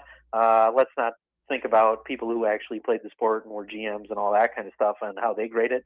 Let's go off of the pencil pushers and stuff like you and I, who want to make educated guesses and think we know what we're talking about. But you're right though. Yeah. The people inside who have worked in front offices in the NFL and now are in a position to allow their expertise to be used on networks and things like that really love Wisconsin linebackers. And yet somewhere along the line, something gets lost and the media doesn't like Wisconsin linebackers. And that, I think, creates second guessing by actual NFL front offices being like, whoa, what did we miss? And, but hey, it's going to be a steal, whoever gets him, if they get him in the 3rd to 4th round, and I really think Herbig is just going to be another one in the line of Wisconsin linebackers who will be able to add to the tally of, he's going to be a 2 deep and a contributor right away. It's interesting, and to kind of wrap it up here, and it kind of maybe goes to your argument there, like, we're hearing CJ Stroud is dropping in the draft, and a lot of people are saying, well, look at the program, Ohio State, how many, quarterbacks have come out of Ohio State and had success in the NFL. And then, same breath, it's like Jackson Smith, the wide receiver, he's up there high, and even though some people are like, maybe a little too high, but some are like, well, look at the program he comes from. They produce wide receivers. Yet it's kind of the opposite for Wisconsin. When you come at linebackers, it's like, look at the group, they're pretty darn solid, yet they can't get the recognition because of the program they come from. Right. And, it's almost, it's weird because, it's not a failure at the position where they look really good in college and then they get to the pros and fizzle out like almost every SEC player you ever see. It's more along the lines of, it's a system school. That's why they look so good. Oh, but every one of them is in the 2 deep right now that got drafted in the last 5 years. Yeah, that ain't right. Something's wrong there. So you get downgraded for being a slow guy from the Big Ten in Wisconsin. But you know what? You can have a guy from Iowa who doesn't even play 50% of his snaps, had 2 blocked punts, and looks like a straight Adonis, hopping up the draft boards for no real apparent reason. But you know, it's one of those things. It's all about perception, and it'll be an interesting day when Wisconsin finally gets to a point where people are like, outside of lineman, that guy's from Wisconsin. You want to draft him. Mm-hmm. Absolutely. All right, RJ. Hey, appreciate the time as always, buddy. You have a good rest of your week, and you know, next week we'll see where these Badgers get drafted and get your thoughts on that, buddy. Okay, you have a good week. Absolutely. You have a good week too. We'll see you then. You got it. There you go. There's Mr. RJ Cardinal, Badger analyst, here this morning. We'll take our final break. Last call for your thoughts on this Packers trade. Inching a little bit closer to the draft. Bucs fans, is this series over with? Let me know. I want to hear your thoughts. We'll be back. You're listening to the Dan Kasper Show. Summer projects are coming up. What's on your to-do list first this year? Well, if I had any say in your to-do list, it would be to update that flooring of yours. Maybe a new carpet in the bedroom, replacing your kitchen floor with some luxury vinyl planks, or some nice tile in the bathroom. Hey, I'm just saying, chances are that you have a room in your house that could use a good floor update. So why not make it easier on yourself with this project and visit my friends from Carpet City Flooring Center? I mean, my own grandma has used them twice in the past year to replace some flooring in her own home. So if my grandma likes them and trusts them, you can too. So why does grandma like them so much though? It's the customer service. Top-notch customer service from when you walk into the store to the install team. Add in the best selection and prices and you have a home run. So take a look at that to-do list this year and move up replacing that floor in your home. Then head to Carpet City Flooring Center in Eau Claire and chat with the awesome team there to find that perfect floor for your home and your budget. Because like my own grandma says to me all the time, because grandma says so. You're driving. You're hungry. You've just picked up some fast food, and its deep-fried deliciousness is wafting through your vehicle. A voice inside your head urges you to take a bite. You resist, but then the voice takes over and becomes the distractor. Wow, that smells good. Burger, fries, and a shake. Uh-huh. Well, then why aren't you eating? I'm driving. Nice to meet you, driving. I'm the distractor. And if you're not going to eat that burger, I am. What? No! Yum. Give me that. Fries? Milkshake? See what you made me do? You did it yourself, pal. Gotta run. Focus on driving, not the distractor. Visit witrafficsafety.org/distracted driving for more information. Check, please. Sponsored by the Wisconsin Department of Transportation. Progressive presents Precious Moments. Yeah, I caught my first fish, Dad. Great job, buddy. He's a beauty. Thanks for taking me fishing. Love you, Dad. I love you too, son. The exchange you just heard didn't actually happen, but it could. Bundle your home and other vehicles with Progressive, and you could use the savings to make sure the boat's always ready for those magical father-son moments. Who knows, maybe someday he'll actually like fishing. So keep the dream alive and the savings coming with Progressive. Progressive Casualty Insurance Company, affiliates, and other insurers. Dr. Rick here. With another telltale sign you're turning into your parents, getting particular about your drive-through order. Don't pull away yet. I like to check the bag because one time they forgot to give me extra ketchup. People are waiting. I'm only seeing 4 nuggets. Wait, nope, there's 5. Progressive can't help you from becoming your parents, but we can help you compare rates on home insurance with Home Quote Explorer. Progressive Casualty Insurance Company, affiliates, and third-party insurers. Comparison rates not available in all states or situations. Prices vary based on how you buy. The Shoe Doctor is known for quality footwear. Remember, the Shoe Doctor can keep your feet comfortable during all the different outdoor weather and activities here in the Chippewa Valley. Work boots, casual shoes, sandals, and more from brands you trust like Keen, Merrill, Chaco, and Dansko, and that's just to name a few. Located on Claremont Avenue in Eau Claire, you can also visit them online at ShoeDoctorFootwear.com. The Shoe Doctor, quality footwear for work, sport, and fun.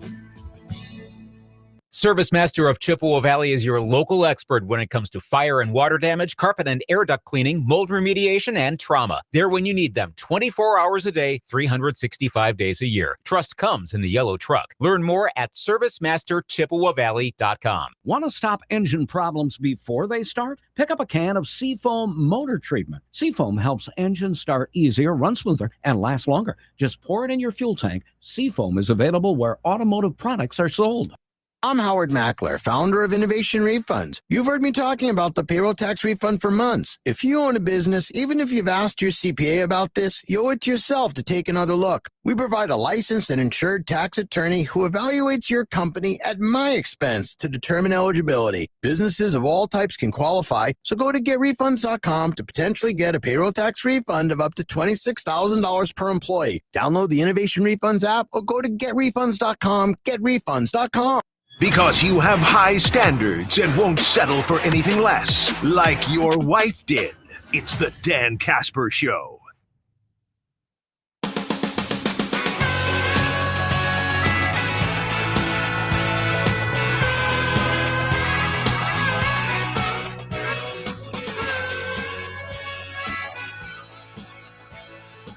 Later on this morning, we'll have a new episode of the Man Cave Podcast brought to you by our good friends from Toyson Ford and Hy-Vee. It's going to be brand new audio, nothing you heard from this morning. So, and then tomorrow we will, for listeners of the Man Cave Podcast, I will drop my first round mock and my complete 7-round Packers mock on there before it gets revealed on air on Thursday before the draft. So don't forget, you want to subscribe and follow the Man Cave Podcast on your favorite podcasting platforms like Apple and Spotify, Google, Amazon, Stitcher, all over the darn place. So, all right. We threw out the rundown today. You know, usually we have our grind my gears or a little pop quiz and that sort of thing. But we threw out the rundown here today, obviously, for what transpired yesterday with the trade and such. But most part, again, I haven't seen anybody who's upset with the trade for the Packers, and maybe it's mostly just because you're happy it's over with. Maybe it's because you just wanted Aaron gone, or maybe it's straight up you think it's a good deal for Green Bay. So we'll see how it all plays out in the next couple of years. You know, if the Jets win a Super Bowl, they ain't going to apologize for giving up maybe a first-round pick and a second-round pick and that sort of thing. They got a Super Bowl trophy out of it. They ain't going to apologize for it. Look at the Rams. You think they're apologizing for their Super Bowl, even though they're kind of, rebuilding and shedding off some salary right now? No, they ain't. And in the next couple of years, the Packers get some Pro Bowlers or Hall of Famers or players that will help them get to a Super Bowl and win another Super Bowl, they ain't going to apologize either. A couple texters. I'm so excited about the draft now. Give me 2 or 3 Pro Bowl players over the next 5 years. Ready. The dude is ready for football after the Bucs laid an egg at the end of the game. A couple other texts here. Green Bay did a masterful job of getting high picks to help rebuild. Goody gets flexibility. Situation can be a reload and go again if Love can't be the man, or is it supposed to be can or can't be the man? 3 picks inside top 50 gives you a lot of options. The other why the Packers completely won the trade is the 65% plays. Yeah, we highlighted that quite a bit with on there too. So, but overall, seems like a lot of you are thumbs up for the trade. And I know there's some stuff, like the goodbyes to Aaron and that. And honestly, and I get it, I understand it. Feel like we kind of did that already. At least I kind of did that. Hey, I was an Aaron Rodgers guy. On the field and that. One of the most talented, if not the most talented players I've seen. Got to see a lot of games in person, more Aaron Rodgers games in person than I did Favre. And like I said, he's one of my guys, but I'm not really in mourning, I guess, or really down because the era is over with. Because I think honestly, I already went through that phase, I went through that phase over a month ago when I think it was when he was on, Pat's show and said that, he was wanting to play for the Jets. That was kind of when I went through do you want to call it grieving process? So I know there's a lot of people kind of, throwing out tributes and all that. And I get it, totally understand it. But for me, it's like, I'm at that point where I already did it. So I don't want to go down it again. There is one thing though that, again, I don't know if we'll ever know the answer to this, but if Rodgers is ever on Pat's show coming up here soon, or if somebody in the New York media is listening right now, I want to know the answer to this. Why didn't he talk to Goody? Why, because there's a quote from Matt Schneidman, who has an article up on The Athletic. Matt Schneidman covers the Packers. It would have been nice to have those conversations, but at the same time, over the last few years, I kind of understood that may not happen when he was answering, Brian Gutekunst and trading a franchise legend without having spoken to him. And I want to know why. Like, why? I mean, it seemed like over the last year and a half, ever since the whole summer a couple of years ago, that they were on, better terms than that. They were talking at practices. Even Aaron was giving Goody some nice shout outs on McAfee's show and that. But from all what we're hearing now is like Aaron didn't even return a message or pick up the phone and talk or, give him a call back or something or shoot a text. Why? And I think the part that last part there where he says, I kind of understood that may not happen over the last few years. I kind of understood that may not happen. Again, we'll probably never know, but I would say they probably didn't end on the greatest terms. Now, get ready for the whole, we're going to revisit the 08 thing now, or even like back in 10. Time heals all wounds, right? We heard that how many times that phrase was used during the whole Favre thing when he was with the Jets, and especially when, goes to the Vikings. But time will heal all wounds. Whenever Aaron does come back to the Packers and his number is retired and put up there in the Lambeau Field facade next to Favre, will Goody still be the GM? Who knows? We'll see. Will Matt LaFleur still be there? Who knows? Time will heal all wounds, though. Will Mark Murphy still be the president? He's only got a couple years left, so who knows? I don't know. All right, we got a couple minutes left. Getting close to that draft. We'll see I don't think anything new is going to transpire today, Green Bay related, but tomorrow we'll do another edition of Showdown, unless we have to throw out the rundown again. We'll throw a little. We might do some. We'll do some stock reports. Whose stock is rising? Whose stock is falling? Preview the Bucs game. Crucial game 5. We're at crucial status with this thing. Yesterday was pivotal. Now we're at crucial. So I don't know if the Bucs have 3 straight wins in them. I really hope I'm wrong. I hope they can pull it off, but I think they get the win tomorrow. I don't know if they can pull off 3 straight. Jimmy Butler's playing insane right now. Just me personally, throw 2 guys on him. Let anybody else beat you. Let Duncan Robinson try to beat you. Let Bam try to beat you. I don't care. At this point, try to let anybody else beat you besides Jimmy Butler. We'll talk some Brewers. It'll be a day game tomorrow. Hopefully the Brewers, if they can get a win tonight, get it even up this series, and then go for the series win tomorrow before an off day Thursday.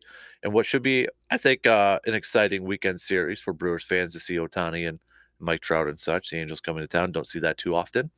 So, but we'll recap the Brewers game from tonight and look ahead to game 3 tomorrow as well. And of course, we'll probably throw a little bit more draft talk in, as we will be just a day away from the first round of the NFL draft. Don't forget, hang out with us for a little bit at Wahlburgers and Hy-Vee on Thursday, starting at about 6:30-ish. 6:30-ish, all right? Big thanks to everybody who texted, tweeted, or emailed in this morning. If I didn't get to it, apologize. We had a lot of them come in, so I appreciate that. Keep them coming. Love chatting with you every morning. Love to get your analysis and your thoughts. So keep those coming, okay? Appreciate you tuning in. DP and the Danettes, they're up next. Have a fantastic rest of your Tuesday. We'll be back at it again tomorrow morning, 6 a.m. Again, thanks for listening and contributing. We'll talk to you later. You're listening to the Dan Patrick Show on WAYY Eau Claire.